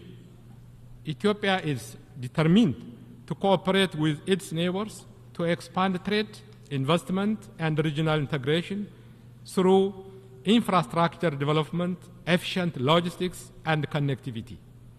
Any bottleneck that would constrain shared prosperity of the region needs to be addressed in a concerted approach. Fostering closer partnership is critical to create access to seamless connectivity. Cultivating mutual trust and friendship is the right choice for regional cooperation and interdependence. Regional cooperation positively impacts the lives of people, especially when complemented by well-developed infrastructure projects. The Grand Ethiopian Renaissance Dam is one such project that meets the legitimate development aspirations of Ethiopians and the region at large. Ethiopia welcomes the resumption of the trilateral talks with Egypt and Sudan. We remain committed to a negotiated win-win outcome facilitated by the African Union. Mr. President, Africa is a continent of hope with immense potential for prosperity. The continent has already been implementing its transformative and ambitious Agenda 2063. However, unleashing Africa's potential requires mobilizing domestic and external financial resources. The international financial architecture should be reformed with a special consideration for Africa's needs and priorities. A fast-tracked resolution of Africa's debt crisis and the provision of additional development finance should be top on our agenda. Ethiopia advocates for an inclusive international order that recognizes the contribution of all countries. The very survival of humanity, the safety of our planet, the peace and security of the world is at stake. Therefore, hope, justice, and equality for all should indeed define the fundamental agenda of this Assembly. Beyond the rhetoric, this august body has a responsibility to promote global consensus and translate ideas proposed in this very hall into concrete actions. As I conclude, I would like to emphasize we are at a critical juncture where humanity must come together with a unity of purpose for peace and prosperity. With full awareness that our time to serve is limited, each of us gathered here today should reflect on the legacy we wish to leave behind for future generations. I thank you. አመሰግናለሁ. I thank you. I thank you, the Deputy Prime Minister, Minister for Foreign Affairs of Ethiopia. I now give the floor to His Excellency John Rousseau, Deputy Prime Minister, Minister for Immigration, Lands and Physical Planning of Papua New Guinea.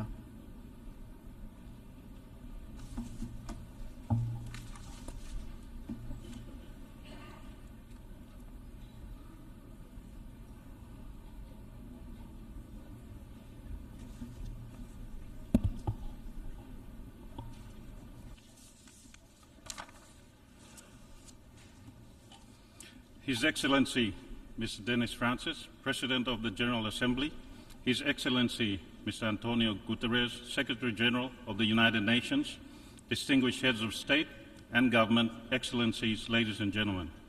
It is my honor and privilege to address this august hall for the first time as Deputy Prime Minister of Papua New Guinea, and on behalf of my Prime Minister, the Honourable James Marape, and the government and people of Papua New Guinea.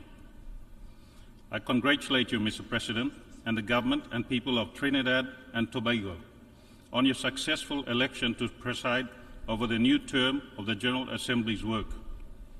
With your extensive diplomatic experience and unique perspective from a fellow small island developing state, your chosen theme on peace, prosperity, progress, and sustainability with multilateralism at its core resonates well with us. I wish you well in your mandate, and I assure you of our full support. May I also thank your predecessor, His Excellency Mr. Saba Korosi, for ably leading our collective work this past year in a challenging environment. We wish him well in his future endeavours. Let me also extend our appreciation to Mr. Secretary General for his strategic foresight, dynamic and action-oriented leadership to shape a better, peaceful, prosperous and shared future for humanity and the planet through the primacy of multilateral cooperation in this United Nations. Mr. President, today we meet with a global backdrop of development indices at national and international level, all pointing in the wrong direction, and the road ahead is not easy for all of us. These therefore requires our individual and collective partnerships for our people, for prosperity and the planet. For Papua New Guinea, we continue to face a daunting situation to building back better from the COVID-19 pandemic aftermath. This is compounded by the worsening climate crisis, the socio-economic and supply chain adverse impacts of the unacceptable war waged against Ukraine, the financial and economic burdens arising from the existing unfair and archaic international financial system, and our own domestic challenges, including economic growth, debt sustainability, and providing our people's basic needs and social protection. We are, however, encouraged by the world coming together here to discuss and explore opportunities and solutions to surmount our shared development challenges. Fellow leaders, Mere rhetoric, talkfest, and hollow-sounding promises are what we must avoid. But rather, let us use this opportunity to ensure that we put in place concrete, result-orientated, and workable ways and means that will help support effective, timely, and sustained delivery of the basic needs of our citizens and the development aspirations of our countries while protecting our environment. Mr. President, my government has decided to take a bold, decisive, and pragmatic leadership and ownership to address head-on our own development challenges in critical areas such as economic growth, health services, education, law and justice sector, and infrastructure, including information and communication technology for e-government, as well as how we deal with the external shocks to our country and our people. These issues are now addressed through the Papua New Guinea new 5-year 2023-2027 Medium-Term Development Plan 4, launched in July this year, with a theme of national prosperity through growing the economy and 12 strategic priority areas of focus for our national development. It also clearly identifies the measures, including funding, needed to attain our development priorities and aspirations. Mr. President, we are embarking on growing our economy from the current $31 billion per year to $57 billion by 2030 and aim to create an additional 1 million jobs countrywide. This will be catalyzed by the diversification of our economy from the non-renewable sector driven by mining, oil and gas to complementary support from the renewable sectors, including notably in agriculture, fisheries, the service sector, and concrete support for our small to medium-sized enterprises in the informal and formal sector, and providing the infrastructure necessary together with investment in education and health, and special economic zones with incentives for productive investment to propel our country forward. This National Development Plan, together with our overall long-term Vision 2050 Strategic Development Roadmap, provides the cornerstone for the future we want. These will deliver for us on improving the quality of life for our people, the country's prosperity, peace and security, and better environmental protection and climate change, mitigation and adaptation, as well as enabling Papua New Guinea to become an upper middle income country by 2030 and to improve by 2050 our Human Development Index global rating. Our Medium-Term Development Plan 4 also integrates and reaffirms my country's strong commitment to accelerate and deliver on the 2030 Agenda for Sustainable Development, which at present remains a serious concern for us because of the global polycrisis impact domestically and our own national challenges. We are determined to ensure that our new development roadmap is a springboard for progressive implementation of the 2030 Agenda in a more comprehensive, focused, resourceful, and accountable way. Mr. President, Papua New Guinea has prioritized health as a core national development agenda, as spelled out in our new 4th Medium-Term Development Plan and the National Health Plan 2021 to 2030, supported by relevant policies. It underlines our commitment to universal health coverage and quality and affordable health care by focusing on people and the environment, engaging with social partners and sectors, and increasing access to quality and affordable health services. This followed our 2020 National Review of the Health System that highlighted the need for review and reform of policies and laws on health issues in the country, and for a stronger health system to cater for our people's basic health needs and to achieve universal health coverage by 2030. It underscored the importance of multi-stakeholder approach to strengthening existing partnerships and building new ones, to mobilize resources, appropriate technologies, and financial support, including capacity building and training opportunities to deliver the health outcomes we need for our people and our country. The necessity to ensure effective governance and accountability in the health sector, including transparency and proper oversight in procurement procedures and processes and delivery mechanisms which are vital, including for eliminating overhead costs and malpractices in the health sector. For us, major health challenges remain in the prevention and control of communicable diseases and non-communicable diseases, and on reproductive, maternal, newborn, and child health. Tuberculosis also remains a serious concern in our country, and we continue to witness increasing lifestyle and cancer-related deaths in recent years. However, the health review and reforms and strategic privatization has made positive impacts, including in transforming our national health system and focus on training more medical staff, including doctors and nurses. But much more work remains to be done. We therefore welcome development partnership in the health sector, which is crucial for us given the limited health-related experts, institutional and systemic capacity and resources that continue to challenge the effective delivery of healthcare and services to our people, especially the rural majority. We look forward to harnessing the outcomes of the just concluded 3 health-related high-level meetings to support a recovery from the pandemic and to deliver on SDG 3 in the country. Mr. President, the importance of partnerships for national development, including on the SDGs, especially in a challenging global situation such as today, cannot be overstated. We therefore welcome genuine and durable partnerships from all stakeholders at all levels in supporting our development priorities and aspirations, including for the SDGs. In our view, however, development partnerships should be based on an equal footing rather than a donor-recipient lens that undervalues recipient countries' contributions. This will help build trust, confidence, and enhance effective development partnerships. For Papua New Guinea, strategic development partnership is recognized in Pillar 12 of our new medium-term development Plan 4.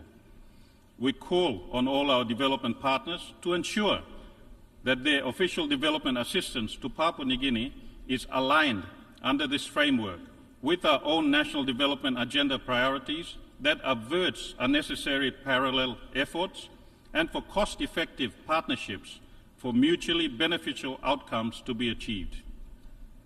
Let me also use this occasion to acknowledge and thank all our valued development partners for their constructive partnerships and support for my country's development efforts. We look forward to further strengthening the cooperative relations going forward. Mr. President, financing for development remains a serious challenge for us, as it is for many other developing countries, including from the pandemic aftermath. The growing divide between countries that can access affordable financing for development and those that cannot is a serious concern that must be addressed swiftly if we are genuine about leaving no one behind. We also note the outcomes of the high-level meeting on financing for development and the SDG summit held at leaders level earlier this week, and that strongly support the call by the United Nations Secretary General for a US $500 billion annual SDG stimulus to support developing countries. This is a most timely and relevant given the challenging development circumstances the world is currently facing. If realized, accessing such funding support to developing states should be at speed, scale, and be less onerous. Mr. President, for my country, we need around $26 billion in the next 5 years to grow our national economy to reach our development aspirations of $57 billion per year economy, to take us progressively into the future, including delivering on our SDG commitment. According to the international financial system and other pundits, Papua New Guinea is rated to be at a high debt risk given our debt to GDP ratio. We recognize this concern.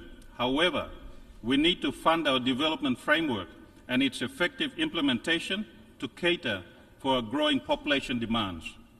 We are taking leadership and ownership of our domestic resource mobilization, including financing our development priorities through measures such as tax reforms and enhanced internal revenue collection, strengthening governance laws and policies to tide illicit financial flows, addressing systemic issues on foreign exchange, reviewing and revising our domestic laws and policies to ensure that our natural resources development in the extractive industry is on fair, just and equitable terms, incentivizing public service partnership and supporting SMSEs in the formal and informal sectors. This has enabled us to provide a core funding for development, which is complemented by a small fraction of external financial support from our development partners. We are also working with the IMF and other bilateral development partners to move from a deficit budget to a more balanced one to cushion the impact of debt servicing on the delivery of our development needs. Mr. President, we must ensure that the financial resources needed to progress our national development agenda, including for the SDGs, are accessible, affordable, and delivered on a sustained basis that is predictable for countries to access. We also welcome development financing partnerships through debt for nature swaps as an important tool to address our debt issues while conserving our natural ecosystems. We cannot afford to sacrifice our people's development needs by merely conserving our natural resources without appropriate incentives to cater for their needs. Let me also underscore that it is not enough to demand countries to fix their domestic systems to support their development financing. It is also crucial that we must effectively and urgently address the existing shortcomings of the international financial system that continue to be a bane to the financing for development needs of developing countries like my own.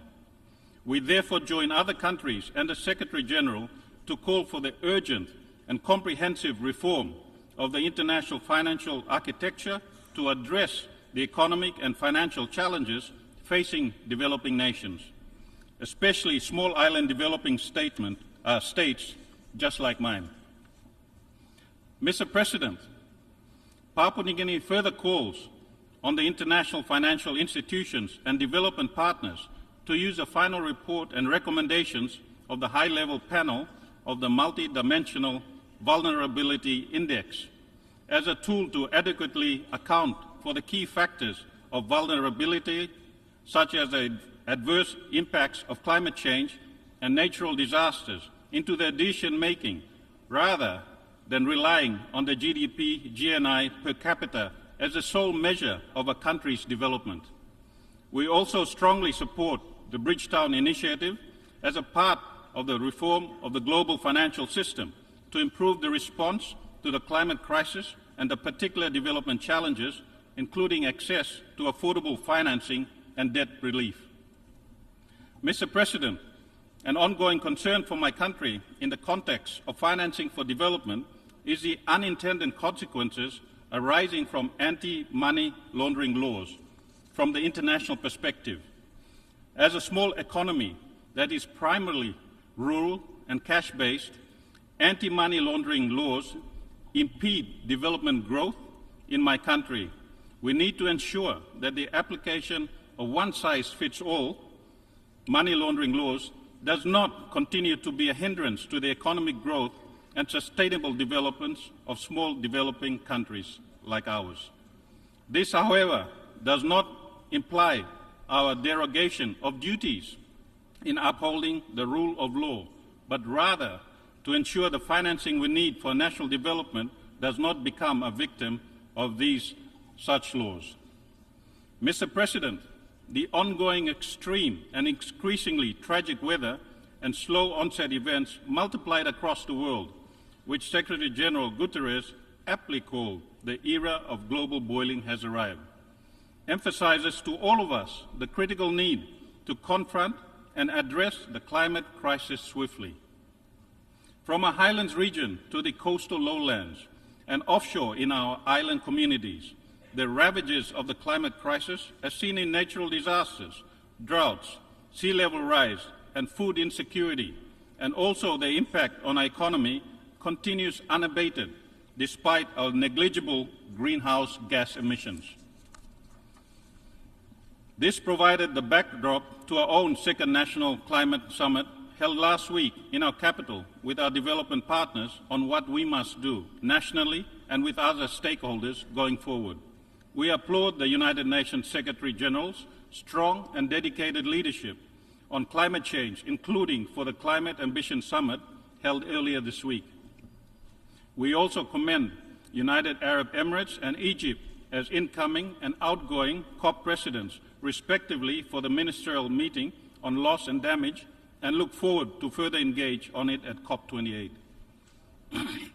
Mr. President, for Papua New Guinea, like many of our fellow Pacific Island countries, let me reiterate our position that climate change is a key priority for us, as this remains the single greatest existential threat to the lives and livelihoods, security and well-being of our people.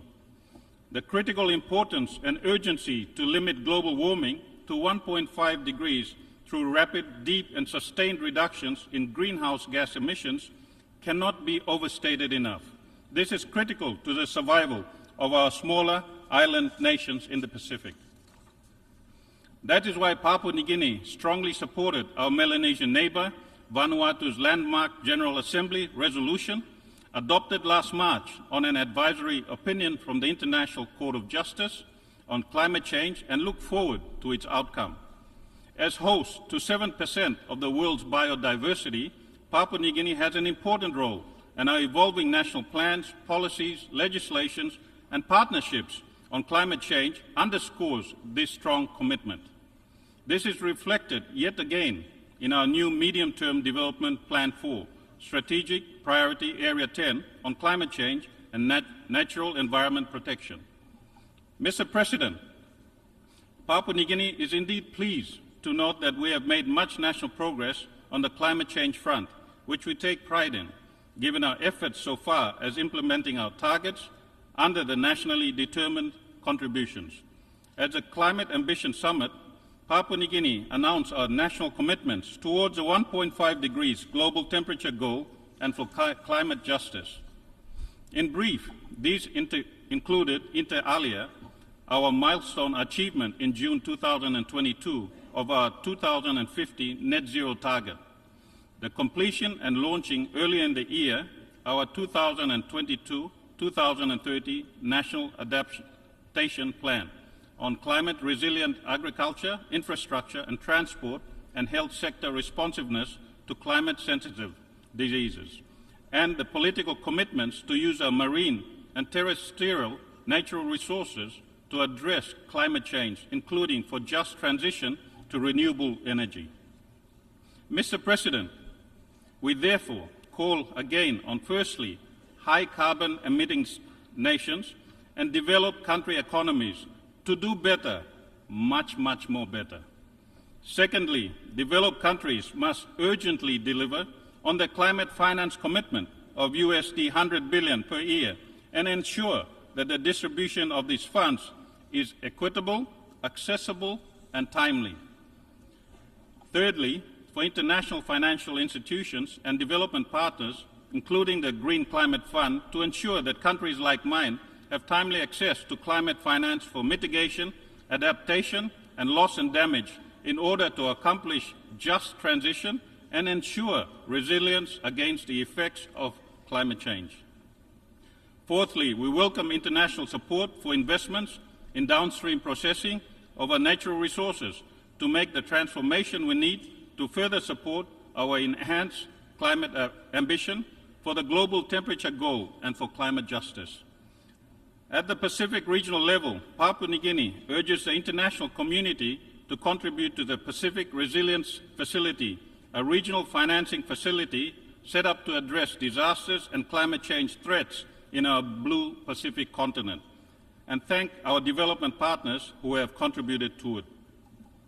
As a maritime nation, Papua New Guinea's commitment to protecting and sustainably using the ocean and seas and its resources remains steadfast.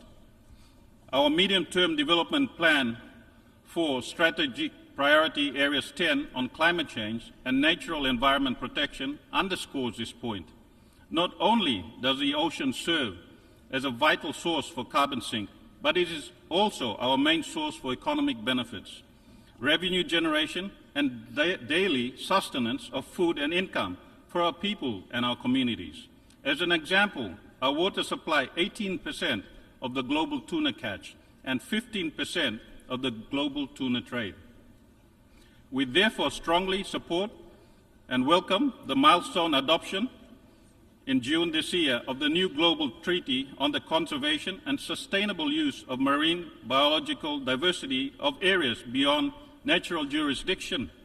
We are pleased to have contributed to ensuring important areas for us were accounted for in the treaty, such as high seas pockets, extended continental shelf, rights to fisheries and capacity building, and transfer of marine technology.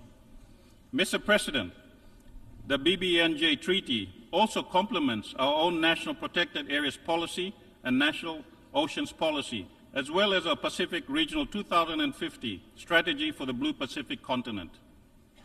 We thank Singapore for their strategic and able leadership as President of the process, and commend also the international community rallying to support the BBNJ Treaty. Successfully after nearly 2 decades of intensive negotiations. We look forward to the treaty's early implementation. We are therefore encouraged and impressed by the high number of countries that signed the BBNJ Treaty 4 days ago at the UN Treaty event. We commend and congratulate those countries. Papua New Guinea will sign the new BBNJ Treaty once our own domestic procedural and legal processes are completed. Mr. President, Papua New Guinea also supports the convening of the next UN conference on SDG 14 on ocean and seas, led by France and Costa Rica.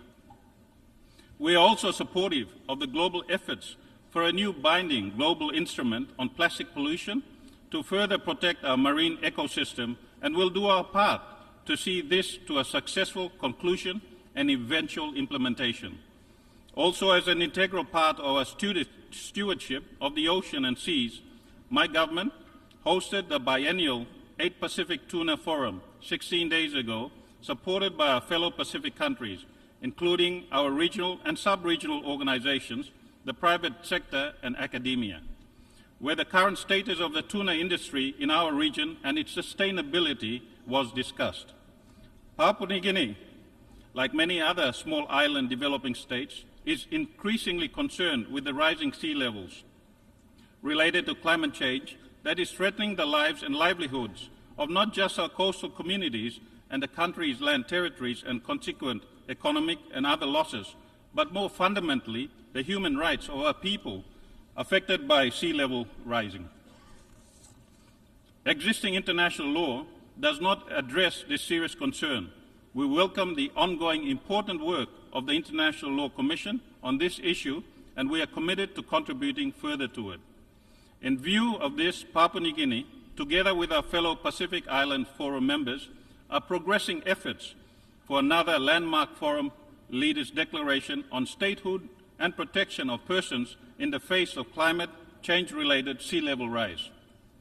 We look forward to its adoption later this year by our forum leaders.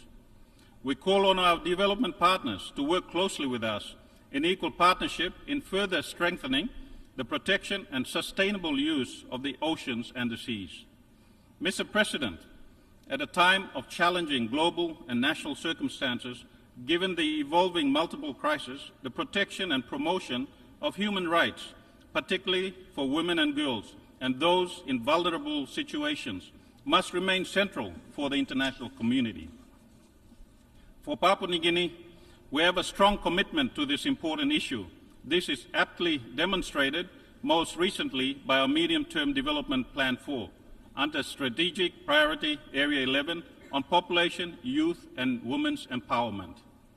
These entails increasing the gender parity index for females in education, employment, and business, combating incidences of gender-based violence, and to quadruple the number of women in leadership. These priority activities will require an investment of about $50 million to deliver the much-needed results by 2027.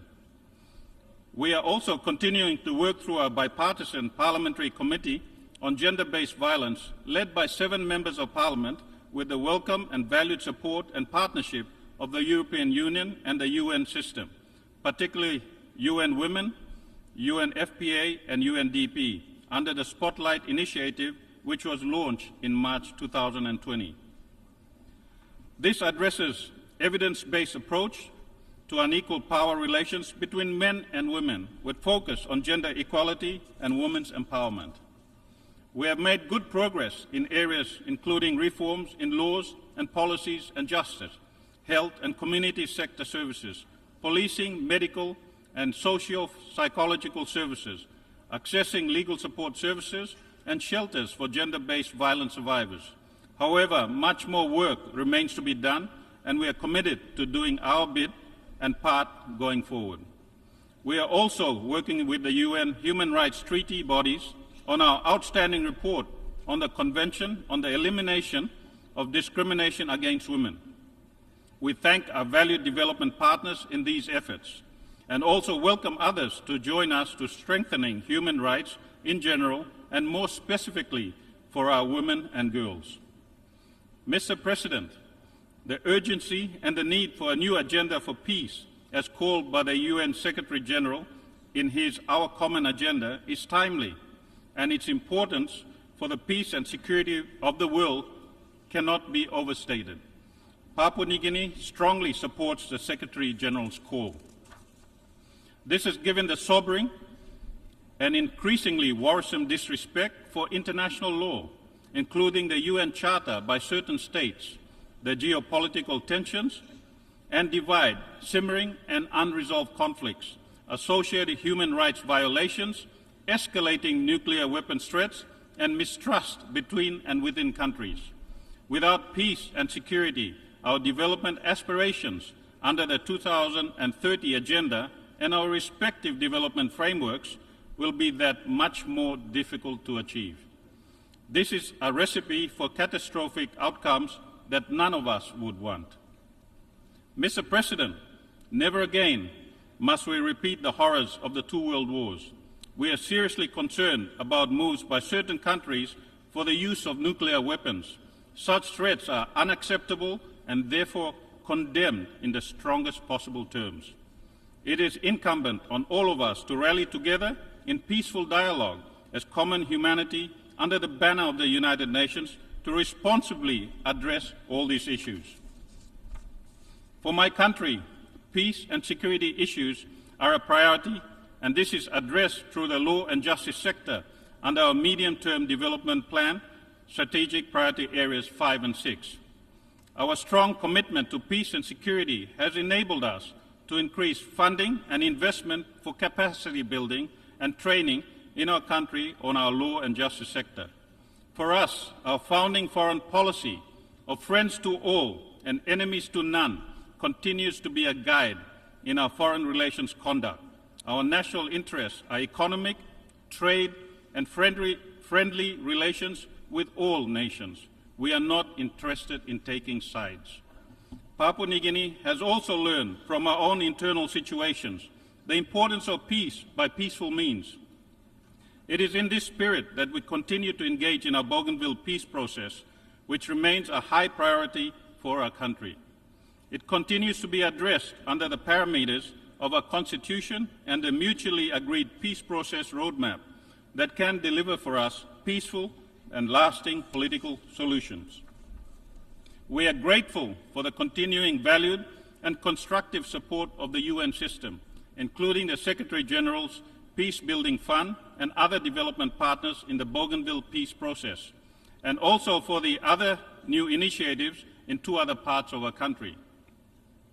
On UN reforms, we are supportive of efforts towards meaningful reform of the United Nations to address today's realities and to account better for the greater good of everyone, such as that in the General Assembly, revitalization, and the intergovernmental negotiations process to reform the Security Council.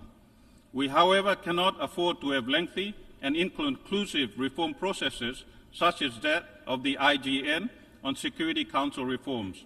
This must do better, much better. Mr. President, before I conclude, as a SIDS member, we recognize the important efforts towards a SIDS-specific program of action for the next decade and the convening of the 4th International Conference on SIDS in Antigua and Barbuda next May. We join other SIDS in calling on development partners and the international community, including for funding to support SIDS, chart the pathway forward for resilient prosperity and the future we want. Finally, I reaffirm Papua New Guinea's commitment to doing our part in upholding the principles and purposes of the Charter of the United Nations as sovereign equal with other nations. May God bless us all and the United Nations. I thank you, Mr. President.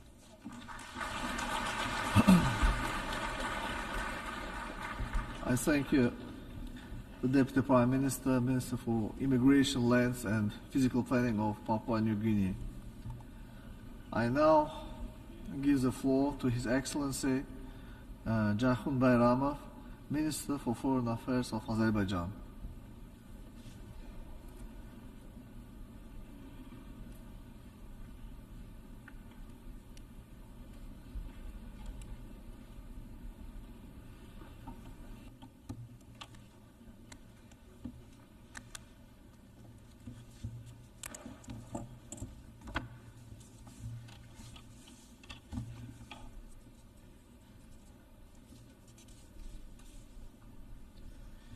Mr. President, Mr. Secretary General, Excellencies, ladies and gentlemen, I congratulate His Excellency Mr. Denis Francis on assuming the presidency of the 78th session of the General Assembly and thank the ongoing President, His Excellency Mr. Csaba Kőrösi, for his hard work over the past year.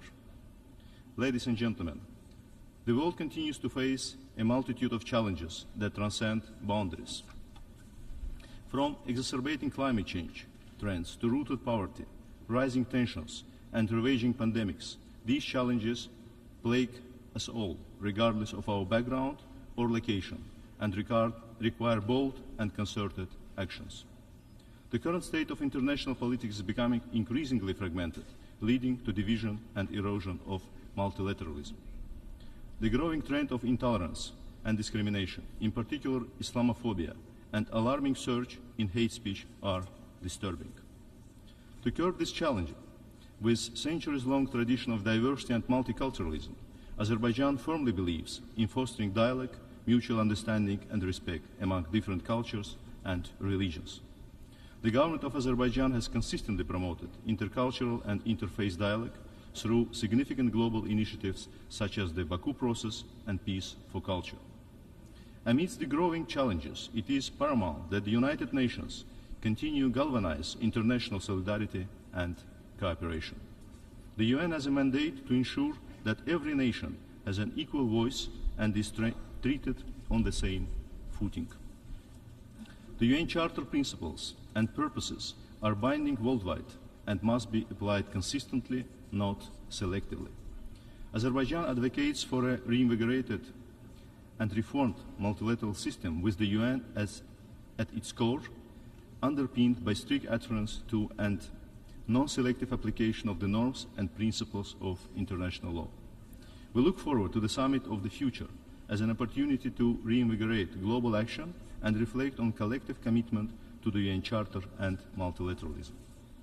Excellencies, in its national capacity and as the chair of the non-aligned movement, Azerbaijan continues contributing to peace, security, and global sustainable development agenda, and spares no effort to promote international solidarity and multilateralism. Since the outbreak of the COVID-19 pandemic, Azerbaijan has been at the forefront, putting forward several global initiatives to fight this challenge. The lingering effects of the pandemic create a pressing need to redouble our efforts for global cooperation and solidarity, anchored in high-level political engagement and collaboration involving all vital stakeholders. International cooperation and political engagement require involvement of different stakeholders, including women and youth.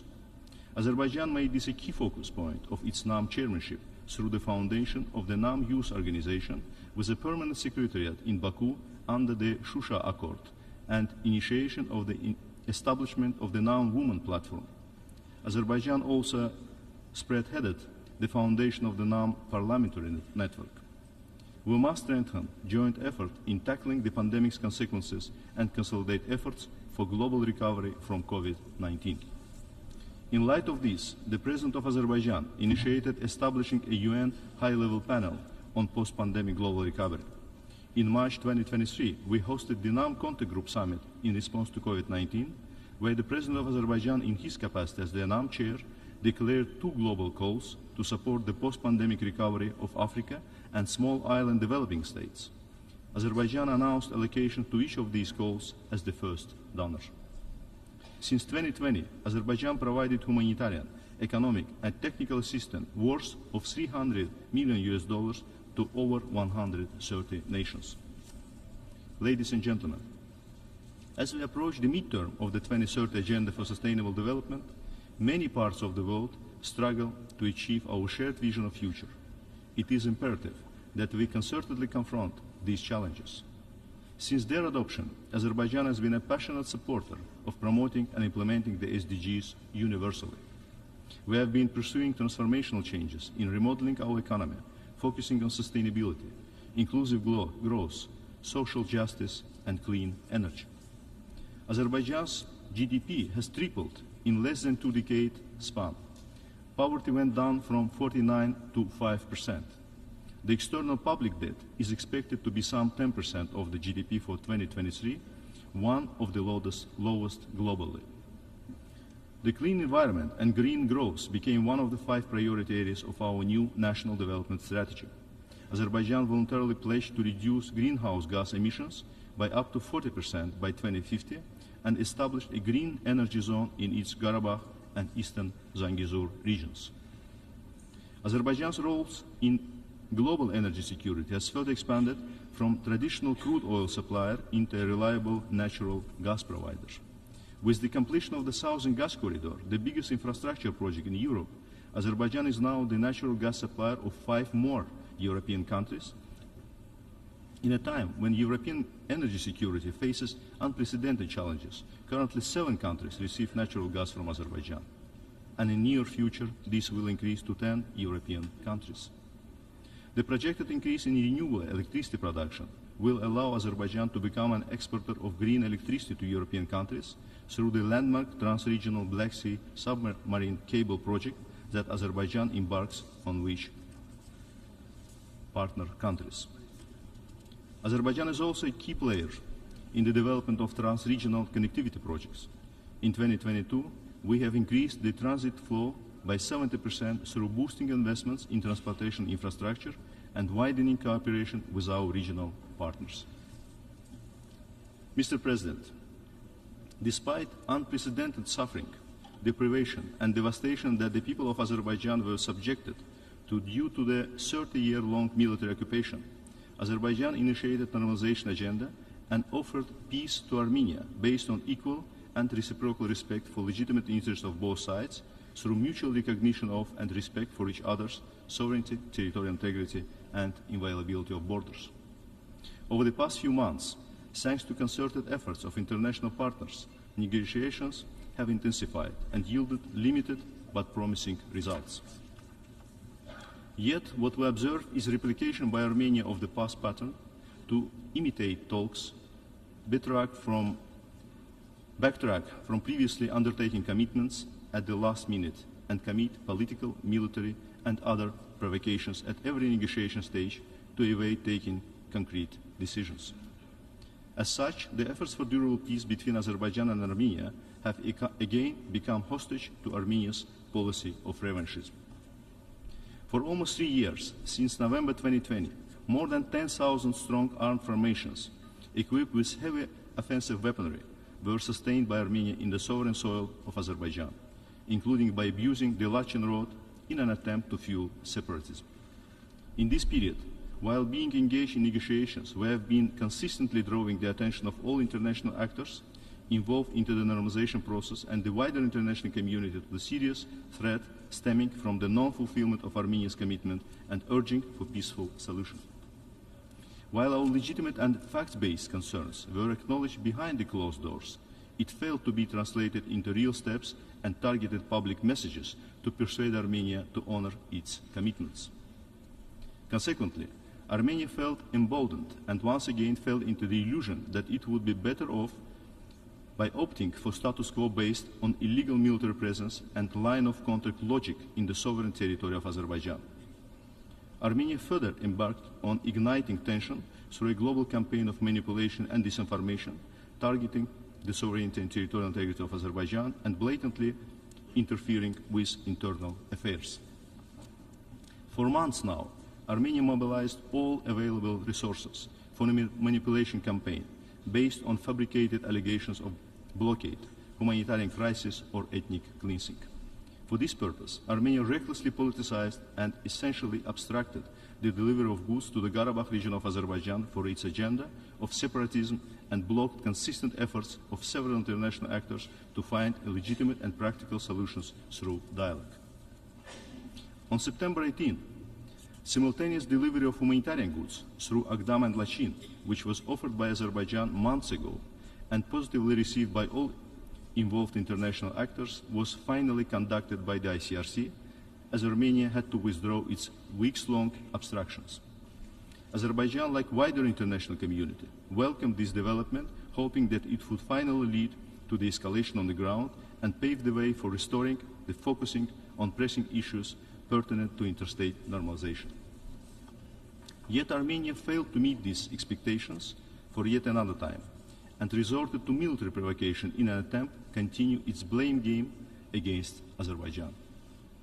Thus, one day later, mine planting by Armenian sabotage group led to tragic deaths of 6 Azerbaijani citizens, 2 civilians and 4 police officers in 2 separate mine explosions. Other 6 police officers were seriously injured.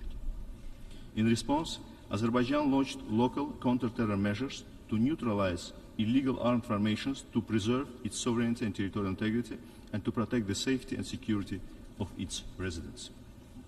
These measures were limited and proportionate, exclusively aimed at neutralizing legitimate military targets by using high-precision ammunition in full compliance with norms of humanitarian law.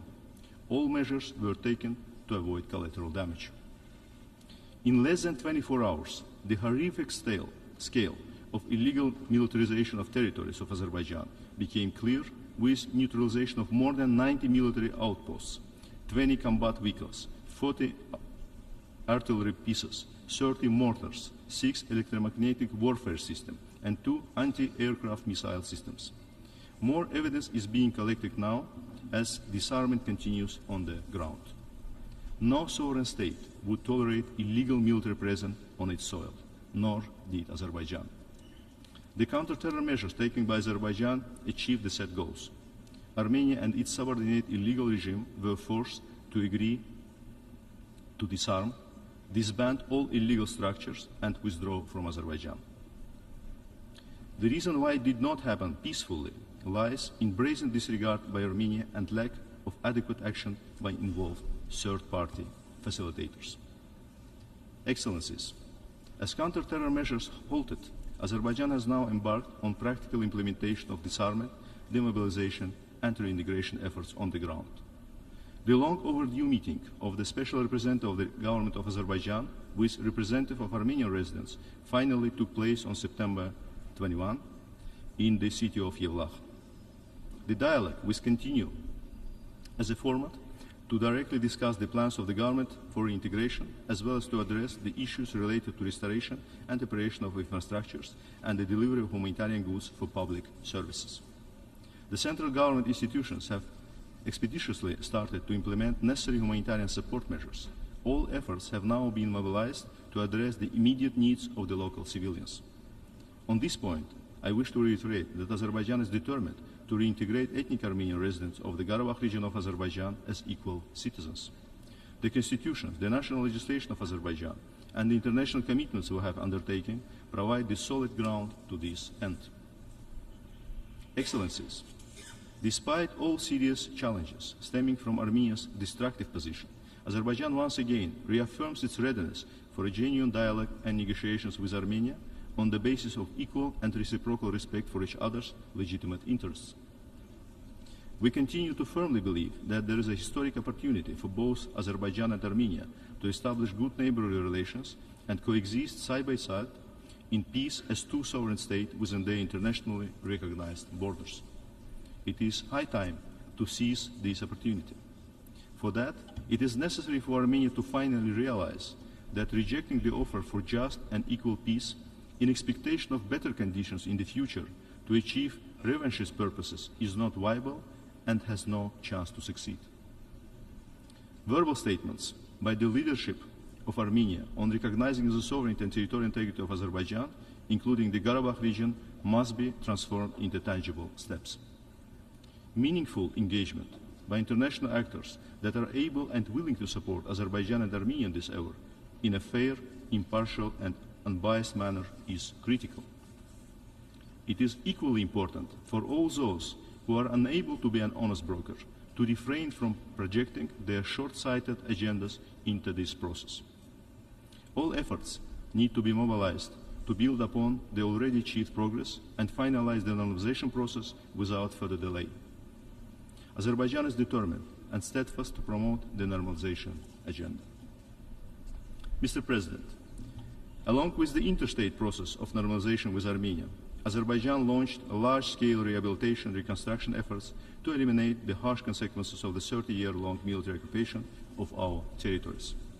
These activities aim at ensuring the right of hundreds of thousands of Azerbaijanis to eventually exercise their violated right to safe and dignified return.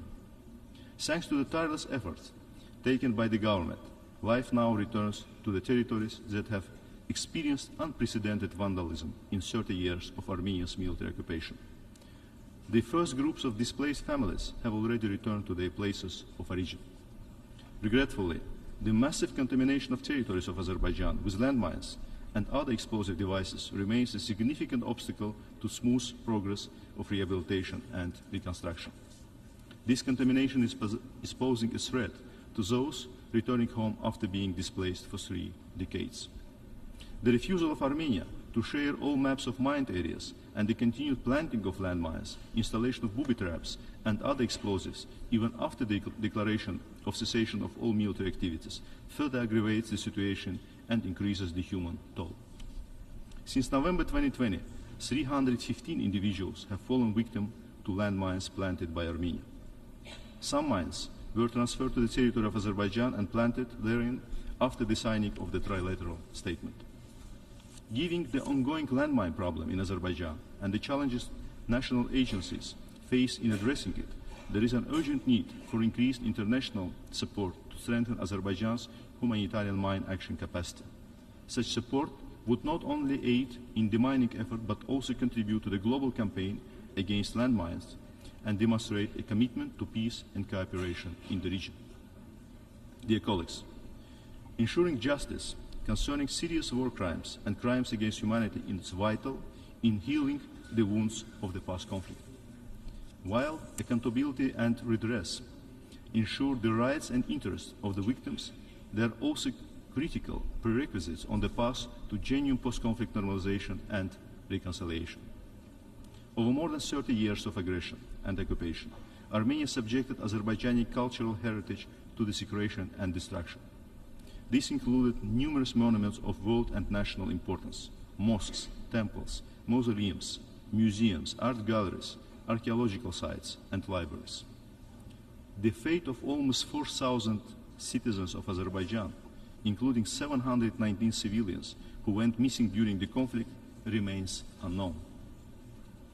Although several mass graves were discovered in the liberated territories, shedding light on the willful killing of Azerbaijani civilians and other persons protected under international humanitarian law, Armenia refuses to clarify the whereabouts of missing persons. Resolving this issue is essential not only in terms of accountability and the rights of the victims and their families, but also for post-conflict reconciliation and normalization. From 1987 to 1991, Armenia forcefully expelled some 300,000 Azerbaijanis from their ancestral homeland in blatant violation of international law. All Azerbaijani settlements and toponyms in Armenia were renamed, and our historical and cultural heritage deliberately was vandalized and destroyed. Despite repeated calls by the Western Azerbaijani community to launch a dialogue and ensure a safe and dignified return to the homeland, the government of Armenia denies them exercising the fundamental right of return enshrined in the Universal Declaration of Human Rights, the International Covenant on Civil and Political Rights, the Convention relating to the status of refugees, and other important international acts. While remaining committed to its international obligations and open to constructive dialogue, Azerbaijan will not tolerate violations of international law and will continue taking appropriate steps at international level. In particular, Azerbaijan's initiation of judicial proceedings to hold Armenia accountable for grave violations of international human rights law and to bring to justice those responsible for crimes is a significant step towards achieving accountability. Azerbaijan is fully committed to the objective of a peaceful, secure, stable, and prosperous South Caucasus. We will continue the efforts towards advancing post-conflict peace-building, reintegration, and peaceful coexistence, while, as a responsible actor, sparing no effort in all relevant domains, be it post-COVID recovery, global development agenda, or energy security. The challenges we face today require a renewed commitment to international cooperation and solidarity. It is only through joint efforts that we can overcome present and future complex challenges to build a brighter future for ourselves and coming generations. I thank you, Mr. President.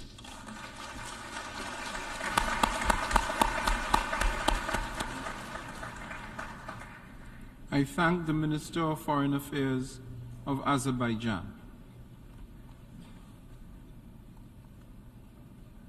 I now give the floor to His Excellency Sergei Lavrov, Minister of Foreign Affairs of the Russian Federation.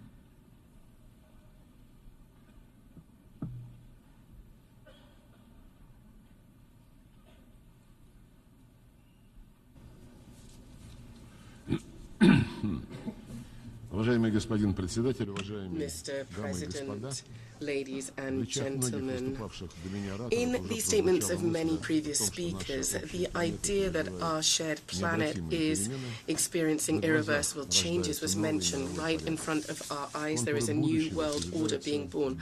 Our future is being shaped by a struggle between the global majority in favor of a fairer distribution of global benefits and civilized diversity, and between the few who wield neo-colonial methods of subjugation in order to maintain their domination, which is slipping through their hands.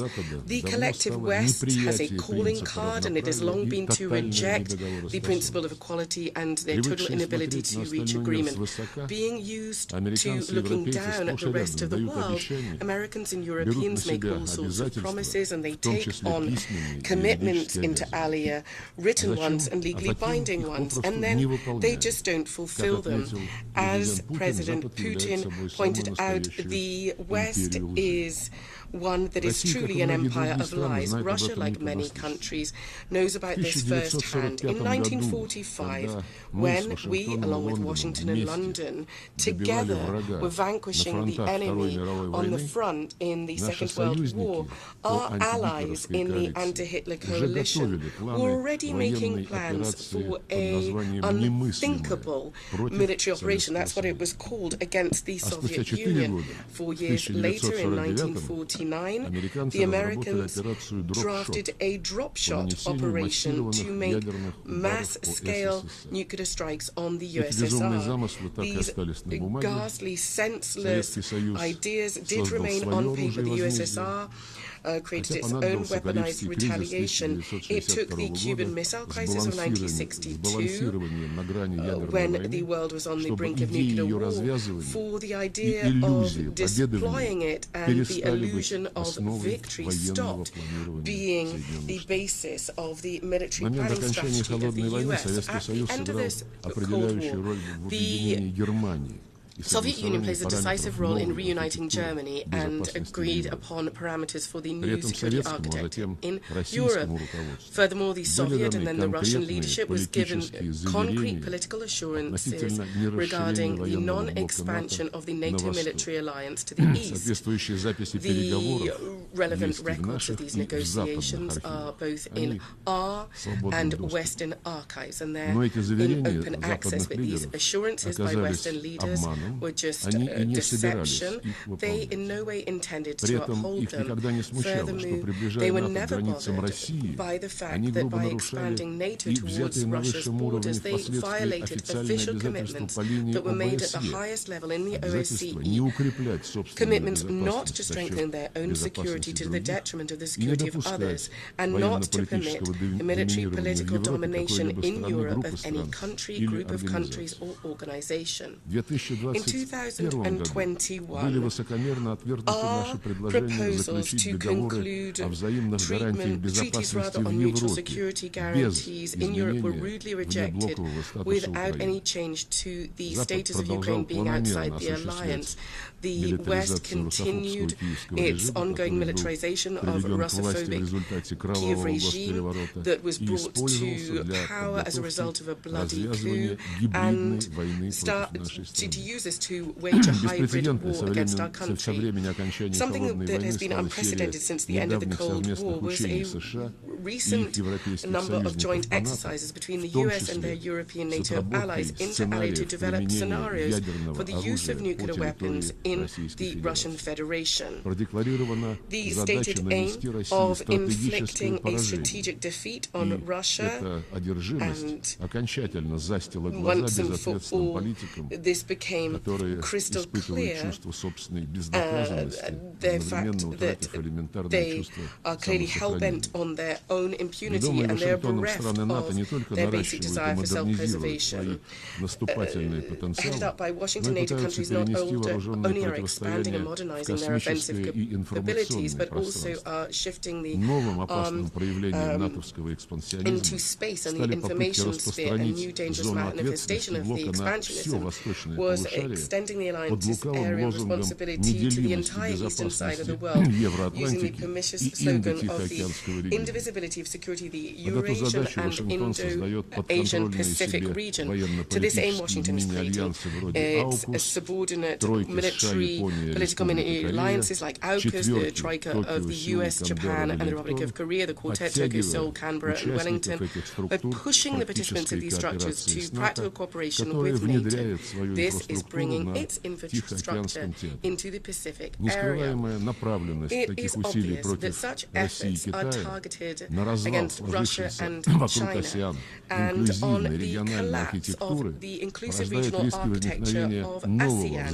This runs the risk of creating new explosive hotbeds of geopolitical tension, in addition to that which is hotting up very significantly around Europe.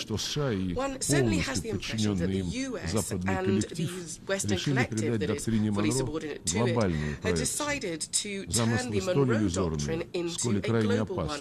These ideas are totally illusory, they're extreme, but the Pax Americana will not stop it. The global minority is doing all it can to put the brakes on the acceleration of the natural course of events. The Vilnius Declaration of NATO on strengthening partnership between Russia and China has been characterized as a threat to NATO. Speaking to his ambassadors abroad, President Macron said he was really concerned about the expansion of BRICS, deeming that this shows that it complicates the situation in the international sphere in order to run, and it runs the risk of weakening the West, in particular Europe. A review of the world order is underway, as is of its principles, and is undermining the way that the West is working. This is the end of that quote. So here's a revelation. If anybody wants to meet without us, become closer without us, or without our consent, then that poses a threat. The pushing of NATO into the Asia-Pacific region is something good, but the expansion of BRICS is dangerous. However, this logic is inexorable. The main trend has become for the global majority priority to strengthen their national interests, their sovereignty, their traditions, their culture, and their way of life. They don't want to live under anybody's yoke anymore. They want to make friends between themselves, solely on an equal footing and for mutual benefit. And such organizations such as BRICS and the Shanghai Cooperation Organization are on the rise, and they are defending their rightful role in forming objectively our multipolar architecture. Perhaps for the first time since 1945, when the UN was established, there is now a chance for genuine democratization of global affairs. This inspires optimism for all those who believe in the rule of law internationally and who want to see the revival of the UN as a central coordinating body for global politics, a body where decisions are made about how to reach decisions together, having a fair balance of interests. For Russia, it is clear that there's no other option. However, the US and its subordinate Western collective are continuing to fuel conflicts, which artificially divide humanity into hostile blocs and hamper the achievement of overall aims. They're doing everything they can to prevent the formation of a genuine multipolar fair world order. They are trying to force the world to play according to their own self-centered rules. I would like to urge Western politicians and diplomats once again to carefully reread the UN Charter, the cornerstone of the world order established at the end of the Second World War, is the democratic principle of the sovereign equality of states, large and small, irrespective of their form of government, of their domestic, political and socio-economic structures. However, the West still believes that it is superior to everybody else. In light of what was said, the pernicious statement by the EU head of diplomacy, Mr. Borrell, namely that Europe is a blossoming garden and the rest is a jungle. He's not bothered by the fact that in the garden there's rampant Islamophobia and other forms of intolerance to traditional values of all world religions, burnings of the Quran, of the Torah, persecutions of Orthodox clergy, and disdain for the feelings of believers are very commonplace in Europe. A gross violation of the principle of sovereign equality is the use by the West of unilateral coercive measures. Countries which are victims of these illegal sanctions, and there are an increasing number of them, are well aware that restrictions harm first and foremost the most vulnerable strata of society. They provoke crises in the food and energy markets. We continue to insist on a swift and full cessation of the US's unprecedented, inhumane trade and economic financial blockade of Cuba, and for a lifting of the absurd decision to declare Cuba a state sponsor of terrorism. Washington must, without any preconditions, abandon its policy of economic suffocation of Venezuela. We call for the lifting of unilateral sanctions by the US and the EU against Syria that openly undermine its right to development. Any measures that circumvent the UN and that are coercive measures must be ended, as must the West's weaponized practice of manipulating the Security Council sanctioned policies to exert pressure on those they don't like. Something which clearly demonstrates the West's self-centeredness. Their attempts to Ukrainize the international agenda by pushing onto the back burner a number of unregulated or unsettled, unresolved regional conflicts, or crises rather, that many have been in place for decades now. The need in the Middle East really depends on solving the protracted Palestinian-Israeli conflict based on the UN resolutions and the Arab Peace Initiative. The Palestinians, for more than 70 years now, have been awaiting their solemnly made promise to them of having their own state. However, the fact that the Americans are monopolizing the mediation process means that they're doing everything they can not to allow this. We call for a pooling of efforts of all responsible countries to create conditions to resume direct Palestinian-Israeli negotiations. We are pleased that the League of Arab States has got its second government is stepping up its role in the region. We welcome the return of Syria to the Arab family, and we welcome the start of the normalization process between Damascus and Ankara, which we are shoring up with our Iranian colleagues. All these positive signs are backed up by the Astana format, which foster the Syrian settlement.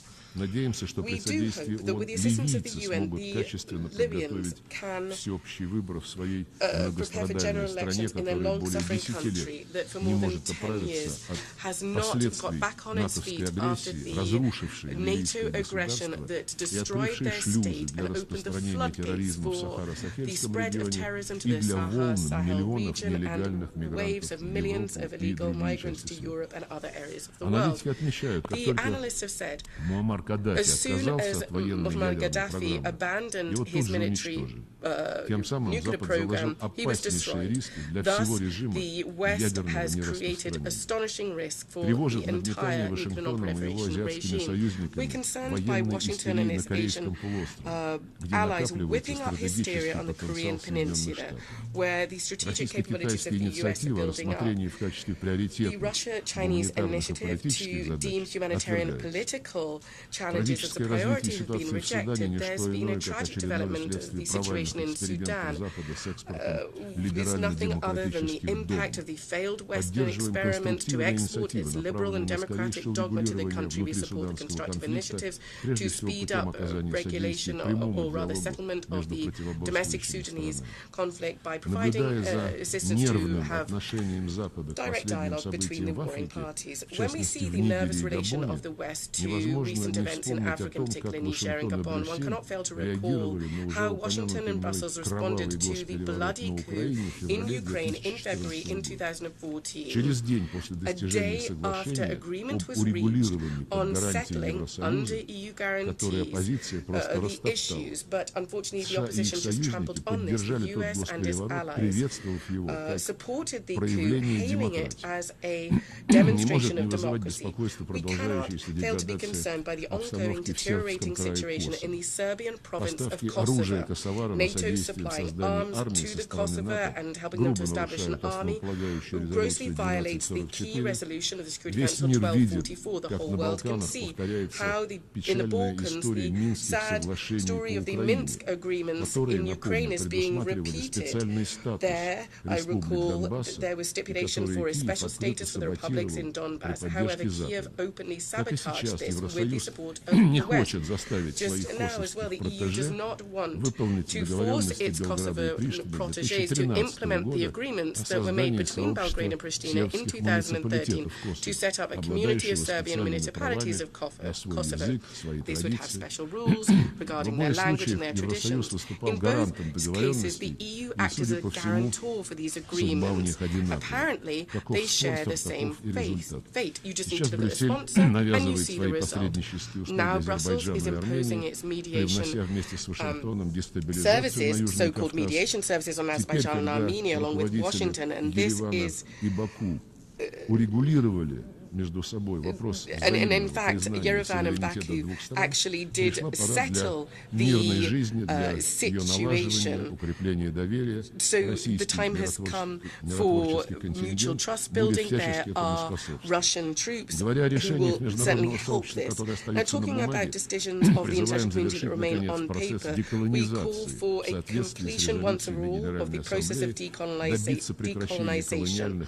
This is in line with GA resolutions, and we want an end to all colonial and neo-colonial practices. A vivid illustration of the rules according to which the West wants us all to live is the fate of the commitments that were made in 2009 to provide developing countries with $100 billion annually to finance climate mitigation programs.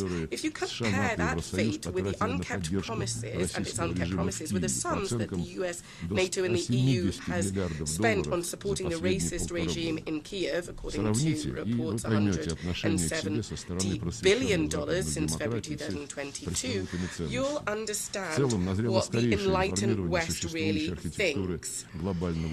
It is high time for a reform of the existing global governance architecture. There should be no more artificially holding back of the redistribution of voting quotas in the IMF and the World Bank. The West must recognize the real economic and financial clout of the countries of the global South. It's important also to unblock the work of the WTA disputes body. There's an increasing need to expand the composition of the Security Council solely through eradicating underrepresentation in the composition from the global majority, so countries from Asia, Africa and Latin America.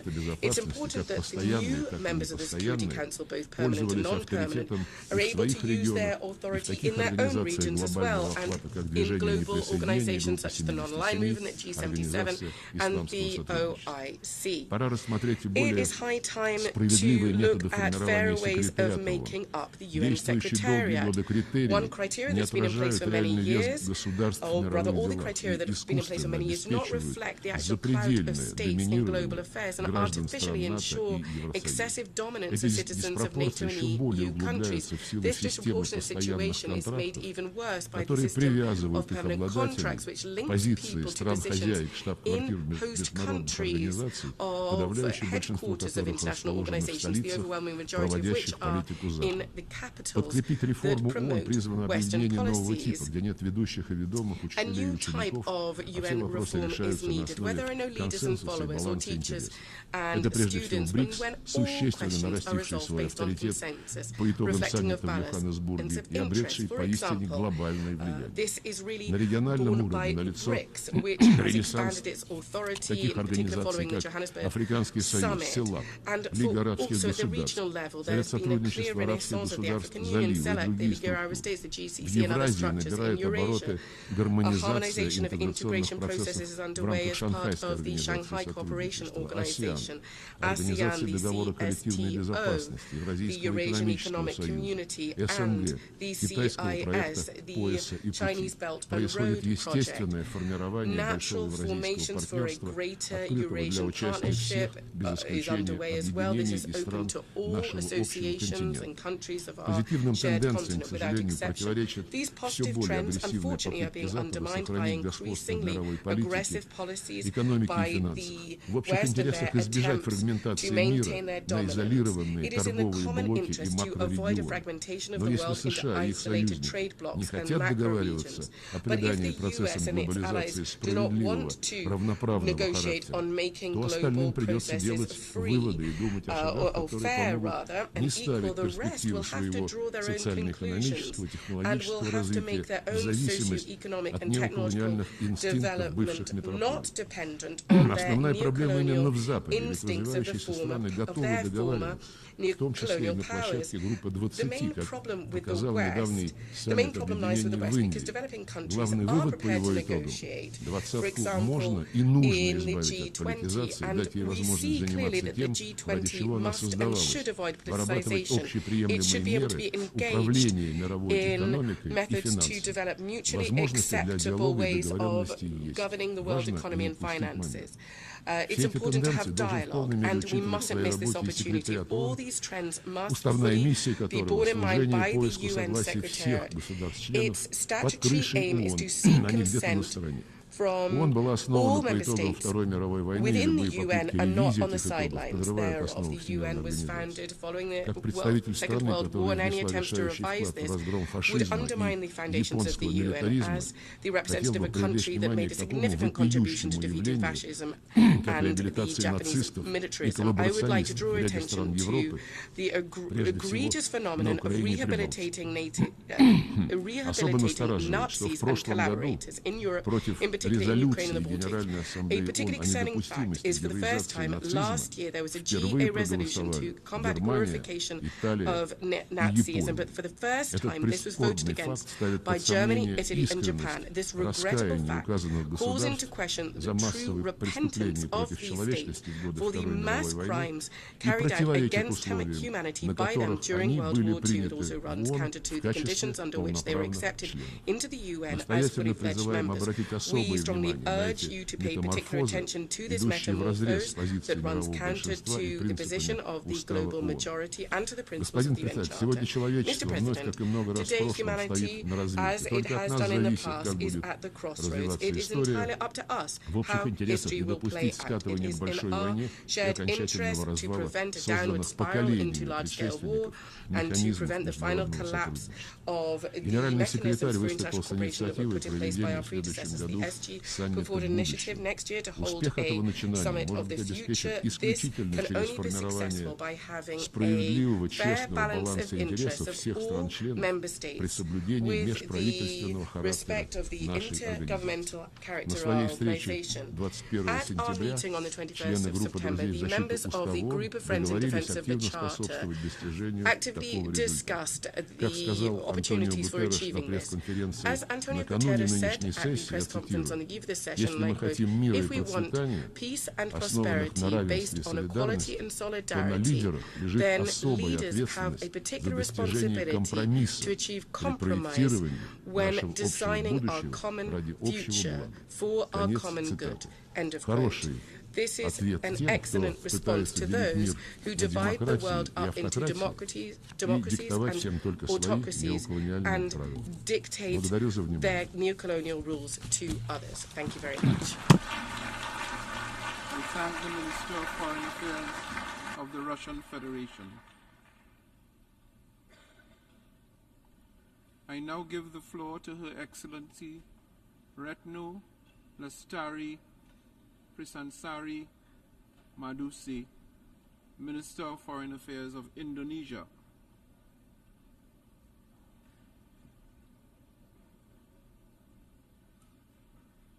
You will have amended the text.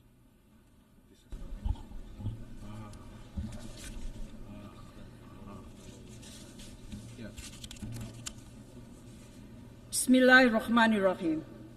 Excellencies, dear colleagues, today I'm wearing a traditional fabric from East Nusa Tenggara, Indonesia, while my delegation are wearing different traditional fabric representing the diversity of over 1,000 ethnicities in Indonesia.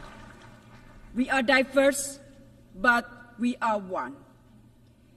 Mr. President, the world now is at strategic crossroads. Global solidarity and collective responsibility are the only answer to address trust deficit and global inequality. This is the main essence transpired by the Bandung Conference or Asia-Africa Conference in 1955. Through the 10th principle of Bandung, we call for respect toward human rights and the UN Charter, sovereignty and territorial integrity, equality of all races and all nations, peaceful settlement of dispute, and promotion of mutual interests and cooperation.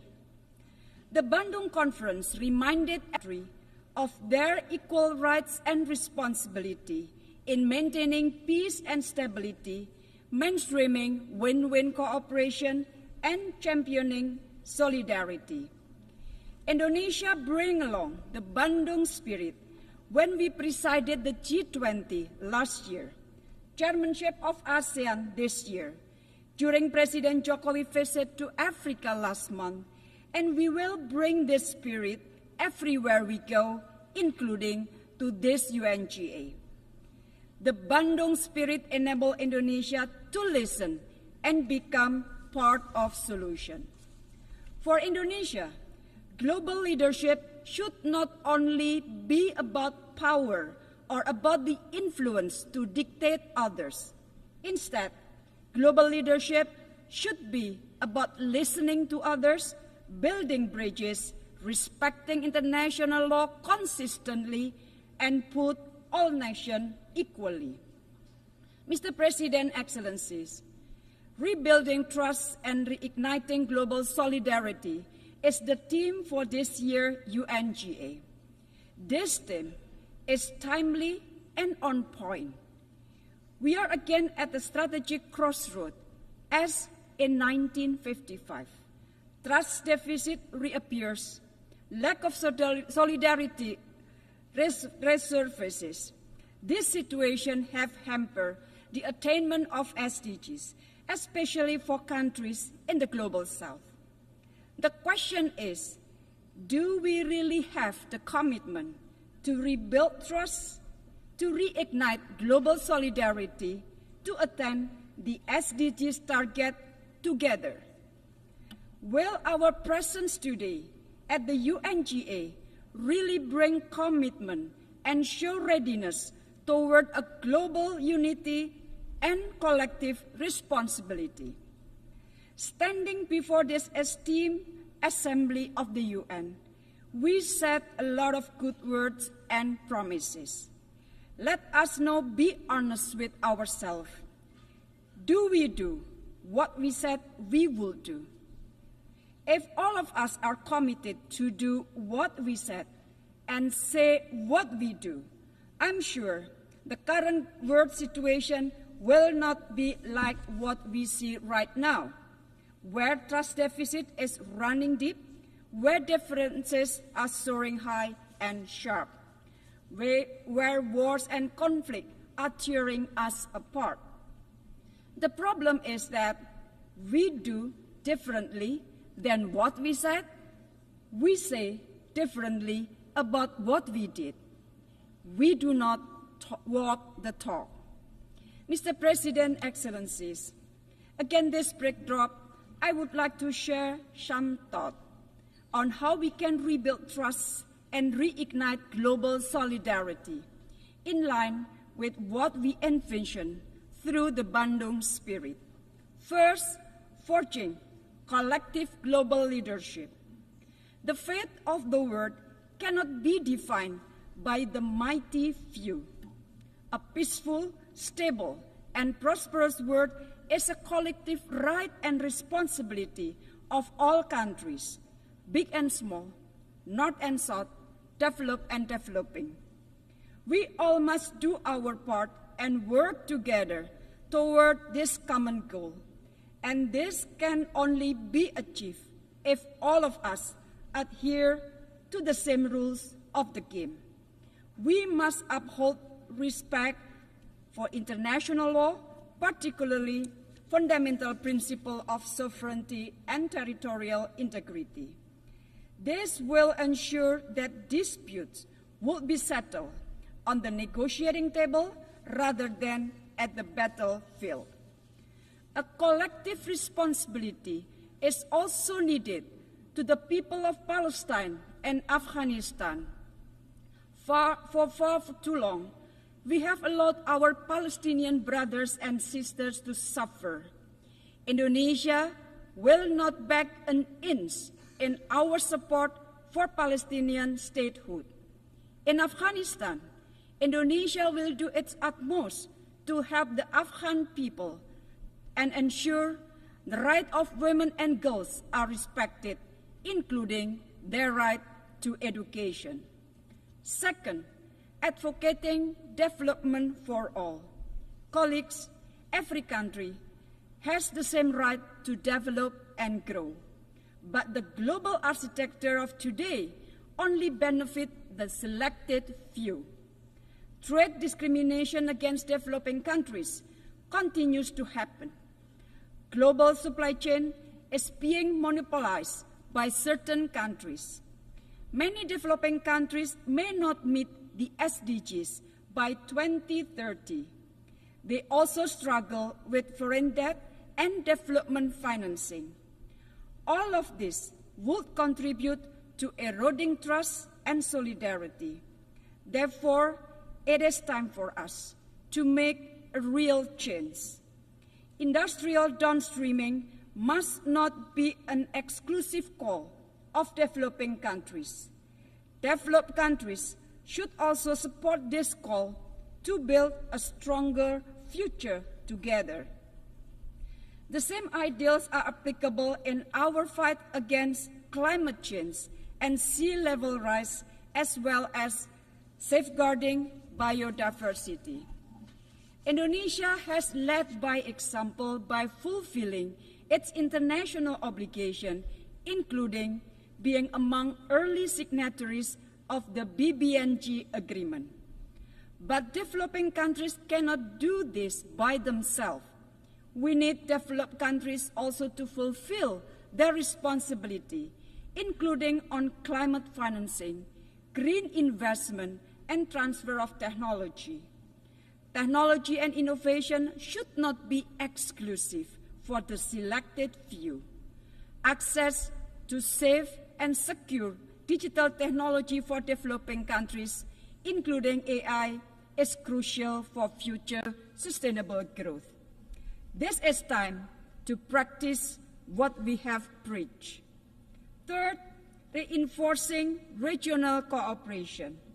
Colleagues, regional institutions should be net contributors and building blocks for global peace and prosperity. As the ASEAN chair this year, Indonesia had to navigate ASEAN through such geopolitical dynamics in the region. ASEAN has already managed to do this for the last 5 decades. We send a clear message that we will not let our region to be a pawn of rivalries.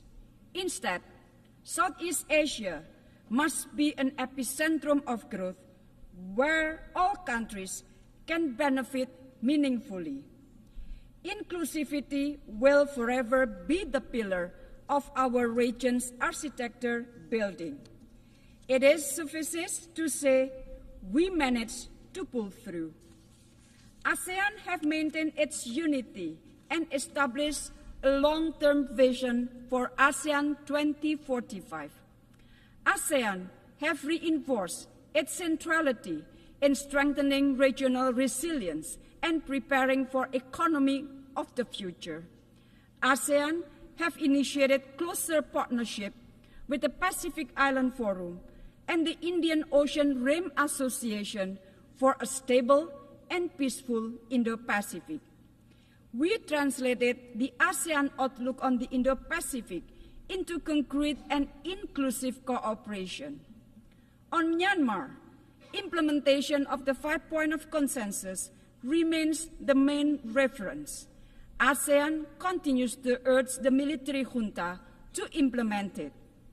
ASEAN will spare no effort to ensure the people of Myanmar are not left alone.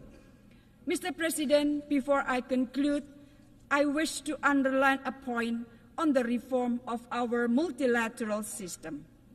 Many proposals have been produced throughout the years, but we are still far from getting anywhere. The best time for action may have already passed, but the second best time is now. Let us translate our commitment into action. The 2024 Summit of the Future cannot fail. Trust and solidarity must be part of this effort. Our people and the world await, and we must deliver. I thank you very much.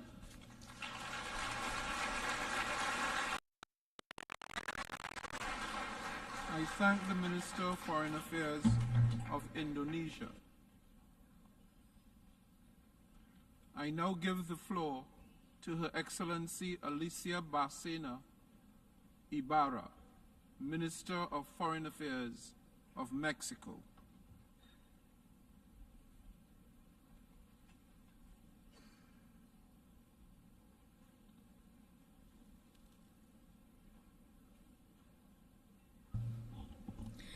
Señor Presidente, Denis Francis, amigo, reciba en nombre de México nuestras fraternas felicitaciones por su elección al cargo. América Latina y el Caribe se siente plenamente representada bajo su presidencia, muestra del compromiso de nuestra región con los propósitos de esta entrañable organización.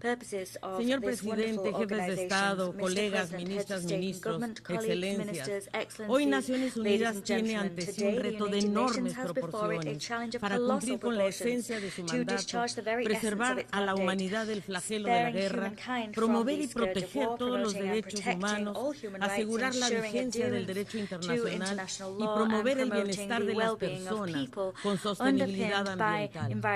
Me emociona profundamente regresar a esta sede de la Organización de las Naciones Unidas, a la que serví con orgullo por décadas, en esta ocasión representando al gobierno de mi país, México. ¡Qué honor! Un país que vive hoy un proceso de profundas y progresistas transformaciones. Me honra reportar su voz y representar a México en el mundo. Reciban un saludo del presidente Andrés Manuel López Obrador. Nuestro pueblo se enfrenta serias amenazas a la paz y a la seguridad internacional. Tenemos más de 50 conflictos armados y la proliferación de armas nucleares, el agravamiento de la multiplicidad de crisis desde humanitarias hasta climáticas, la migración forzada de millones de personas, el incremento más alto de la desigualdad y la pobreza, con 165 millones de pobres en 3 años, el desafío de la salud, el riesgo de nuevas pandemias en un contexto, por cierto, de crecientes cuestionamientos sobre la pertinencia del multilateralismo y sus instituciones. Pero no cabe duda que nuestra acción internacional pierde legitimidad cuando nuestras resoluciones no se traducen en beneficios concretos para las personas, para el planeta, para la prosperidad. La Agenda 2030 requiere de una acción urgente para rescatarla. De acuerdo con las palabras del secretario general Antonio Guterres, la pandemia inhibió el avance hacia el cumplimiento de los objetivos de desarrollo sostenible. Pero la trayectoria antes de la pandemia no era alentadora y el contexto actual de incertidumbre macroeconómica y geopolítica exige medidas ambiciosas e inmediatas. Porque el estancamiento en el cumplimiento de los ODS no es una métrica abstracta. Estamos hablando de centenas de millones de personas que viven en la pobreza, en la inseguridad alimentaria para niñas y niños, un medio ambiente en crisis. El futuro de las personas y el planeta no depende del azar, depende de las decisiones y acciones políticas que tomemos, guiados por la Agenda 2030. Y aquí la desigualdad es el gran desafío, porque no basta con reducir la pobreza, se requiere un cambio de paradigma de desarrollo que redistribuya el poder y la riqueza y que cierre los inaceptables brechas y asimetrías entre ricos y pobres y entre países. La igualdad no se trata solo de titularidad de derechos. La desigualdad es ineficiente desde el punto de vista económico y por ello es necesario igualar para crecer y crecer para igualar. Porque ya no estamos en una época de cambios, estamos en un verdadero cambio de época y esto requiere repensar el desarrollo, poner a la igualdad en el centro. Y tanto a escala nacional como internacional, el logro de los ODS depende de una visión de justicia social y solidaridad, que incluye, por cierto, la movilización de recursos financieros necesarios y la reforma urgente del sistema financiero internacional. Ante este complejo contexto, México seguirá encontrando fuerza e inspiración para su acción internacional en los propósitos y principios de la Carta de Naciones Unidas. Porque en el andamiaje institucional que hemos construido casi ya 80 años, hemos encauzado la cooperación internacional. México ha liderado y seguirá proponiendo toda iniciativa que busque mejorar la vida de las generaciones presentes y futuras, propugnando por una paz y seguridad verdaderas y duraderas. Un desarrollo sostenible, igualitario, resiliente, incluyente, con pleno e irrestricto respeto de los derechos humanos. El anhelo de transformación y el quehacer de nuestro gobierno se ha volcado precisamente hacia la transformación del modelo de desarrollo para construir más y mejores bienes públicos, garantizar derechos con responsabilidad fiscal sobre la base de una premisa básica: por el bien de todos, primero los pobres. Nuestro gobierno ha evidenciado la urgencia de recuperar el rol del Estado para regular las relaciones entre el mercado, el Estado y la sociedad e implementar políticas estructurales transformadoras. Se trata de devolver a nuestro pueblo We need to return hope to our people, the hope of a country which is more just and egalitarian, to leave no one behind nor anyone on the margins. And in the last few years, we've managed to lift some 5 million people out of poverty. We have witnessed the greatest rise in the minimum wage in our policy, in our history rather, and we have a dense network of social programs that extend to all sectors of society. But we're inspiring to usher in a vision of equality between all nations, where we see gaps and asymmetries between countries narrow. We're prioritizing the elimination of the culture of privilege which denies rights. Mexico reiterates the importance of environmental solidarity. That should be a strategic part of development and not as an isolated phenomenon. It is important to move towards industrial and productive policies which are green and blue, which create jobs and which decrease poverty, which decrease our environmental footprint, but also which take into account contributions to the environment and the complexity of ecosystems and the well-being economy. We signed the Escazú Agreement and others which protect life and the environment.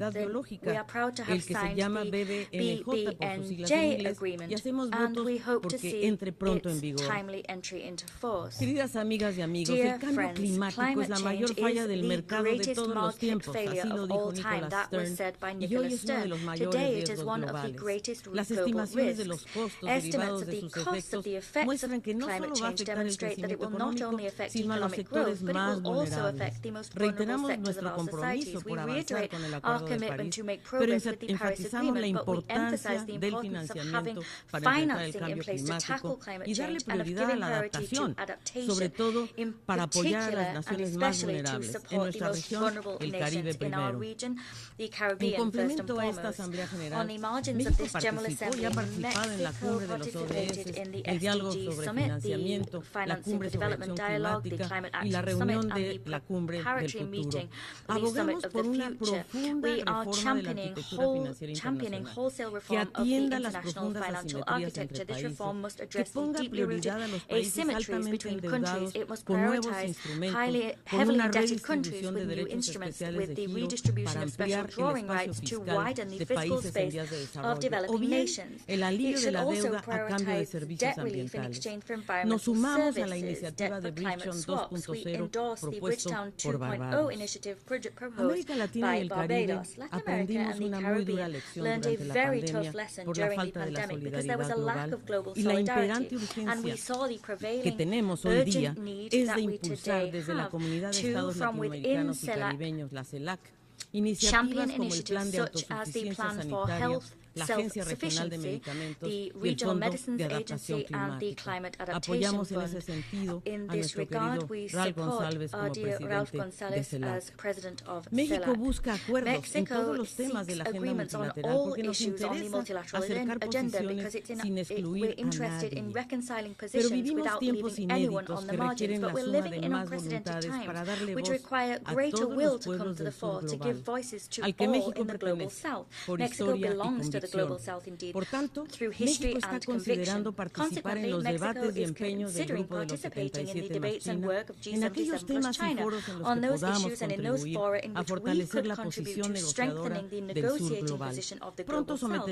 Soon, we will submit a proposal to G77 plus China for its consideration. México, y quiero reafirmar ante ustedes la vocación histórica de México por priorizar el diálogo, el entendimiento en favor de la paz, el arreglo pacífico de las controversias.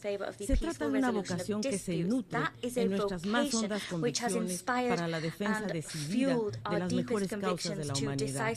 En nuestra región participamos como país garante de la mesa de diálogo de paz entre el gobierno de la República de Colombia y el Ejército de Liberación Nacional. Asimismo, participamos en la búsqueda de soluciones para el diálogo político en Venezuela, siempre apegado a principios constitucionales de respeto a la autodeterminación de los pueblos y la solución pacífica de las controversias y la no intervención. México es anfitrión de las negociaciones entre el gobierno venezolano y la plataforma unitaria de Venezuela, facilitadas por Noruega.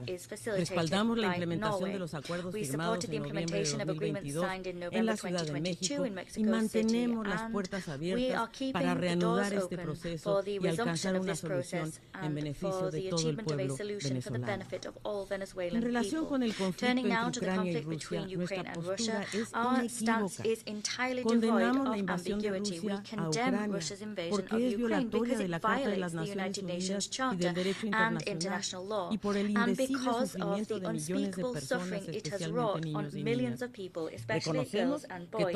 We recognize that all sovereign states have the right to have the adequate means to reclaim territorial integrity, but it's also equally true that the arms race takes us ever further from a peaceful solution. We have to cease talking of war and instead start talking about peace. Mexico will continue its fight for disarmament and the non-proliferation of nuclear weapons. Testament to that commitment is the Tlatelolco Treaty and the Treaty on the Prohibition of Nuclear Weapons. These are essential for the prevention and eradication of catastrophic humanitarian consequences. Nosotros hemos declarado, y la Asamblea General, una gran amenaza en sí misma que es contraria al derecho internacional. Rechazamos de forma contundente el tráfico ilícito de armas de fuego. Y simplemente les doy el dato. Nosotros recibimos 200,000 armas de fuego que se trafican cada año a México desde nuestro vecino del norte, las cuales, por cierto, caen en las manos de la delincuencia organizada, produciendo innumerables víctimas fatales. Es el otro lado de la moneda de las drogas. México asume de buena fe sus compromisos en relación a combatir el tráfico de drogas, pero todo esfuerzo será limitado si los países de fabricación y de origen de armas traficadas no asumen su responsabilidad ante este flagelo. Necesitamos medidas enérgicas para disminuir la amplia disponibilidad de armas de fuego. Las empresas y fabricantes y distribuidoras deben asumir su responsabilidad y adoptar medidas diligentes para evitar que estas armas sean desviadas al mercado ilícito. En nuestra región, en América Latina, y el Caribe, estamos devastados por la situación de Haití, un país que se encuentra ahogado en la violencia de bandas de delincuentes que prosperan en gran medida debido precisamente al tráfico ilícito de armas, a pesar de las sanciones establecidas por el Consejo de Seguridad en una resolución que facilitó México y que esperamos que muy pronto el Consejo de Seguridad apruebe la resolución para que la comunidad internacional actúe decisivamente y apoye a este país a recuperar su estabilidad. Aprovechamos entonces esta tribuna también para refrendar el compromiso de México con la solución de dos estados, Israel y Palestina, viviendo al lado en paz y con fronteras seguras, y a reconocer el derecho del pueblo de Israel, pero no a expensas del pueblo palestino. Pongamos fin a situaciones aberrantes como el continuo embargo económico que sufre Cuba, totalmente injustificado, contrario al derecho internacional y ajeno a valores de la convivencia pacífica que prevalece entre los pueblos de América Latina y el Caribe. Demandamos que Cuba deje de ser considerada como un país que auspicia o alienta el terrorismo. Hace 64 años, esta Asamblea General fue presidida por uno de los mejores diplomáticos mexicanos, Luis Padilla Nervo, y dijo, y cito, la victoria no se decidirá en los campos de batalla, sino en las conciencias de los hombres y mujeres debido al carácter de esta lucha.